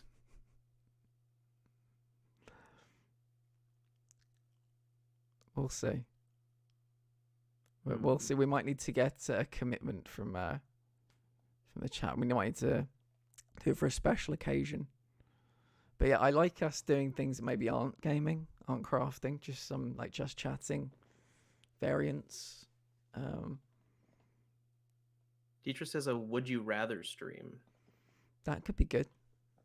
I mean, We I'd could be get, very like, happy to do a would you rather stream, or maybe we could put out another like live ask and do basically the same again, but just with audience questions or I was chat thinking that suggestions. even for a would you rather, it could be like chat questions on the would you rather. Yeah, I'd be happy to do that. Yeah.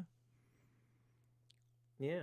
So yeah, it'd be like, we have like story stream, test result stream, and then like an AMA. Swiv gets his test results live on Twitch. Oh boy, I hope it's an A. Okay, sounds like a plan. And I think maybe we'll do a poll to ask people which one they'd want to see first of those three. Oh yeah. And we'll give the people what they want.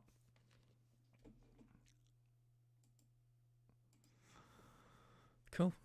Well, it's been a pleasure, Swiv. It has been. I have to say again, none of this has been a surprise to me. When I watched that stream with you and Deech, I was like, I know who this person is.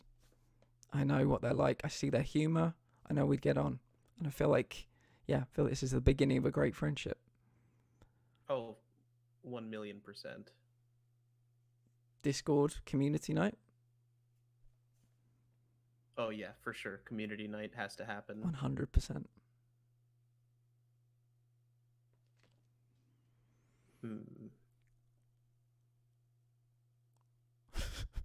So yeah. Sorry, I'm just thinking really hard right now. No, I'm just looking at people talking about thirst and dying of thirst and... Yeah. Cool. All right.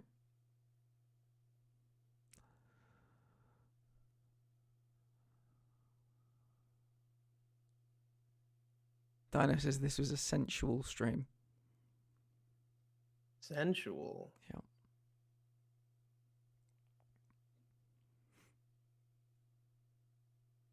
So where do we go from here? We just do a little Are you... goodbye? What was this? These are my hands. Are you confused or? No, I get it. Yeah. Yeah. We'll organize something and we'll see what the people want. And yeah, happy to stream again. This has been a pleasure. Yeah. This has been a treat. I've really enjoyed this time we've had together. Cool. All right. Well, I will let you say goodbye to your lot, and I will say goodbye to my lot, and I'll catch you soon. Yeah, catch you soon. Bye, my lot. All right. Sounds exactly like how a first date ends, says Dino. Yeah. All right. I'll see you guys tomorrow. I think. What am I doing tomorrow? I think I'm playing The Forest tomorrow. Doing a solo stream of The Forest. So yeah, looking forward to that. Doing a bit of prep, maybe reminding myself about certain things before Team Tuggin gets back together next week. Yeah, looking forward. I'm so glad you guys went with that name. Yeah. Yeah. See you soon, Buster. All right, I'm heading out. I'll catch you soon, Swib.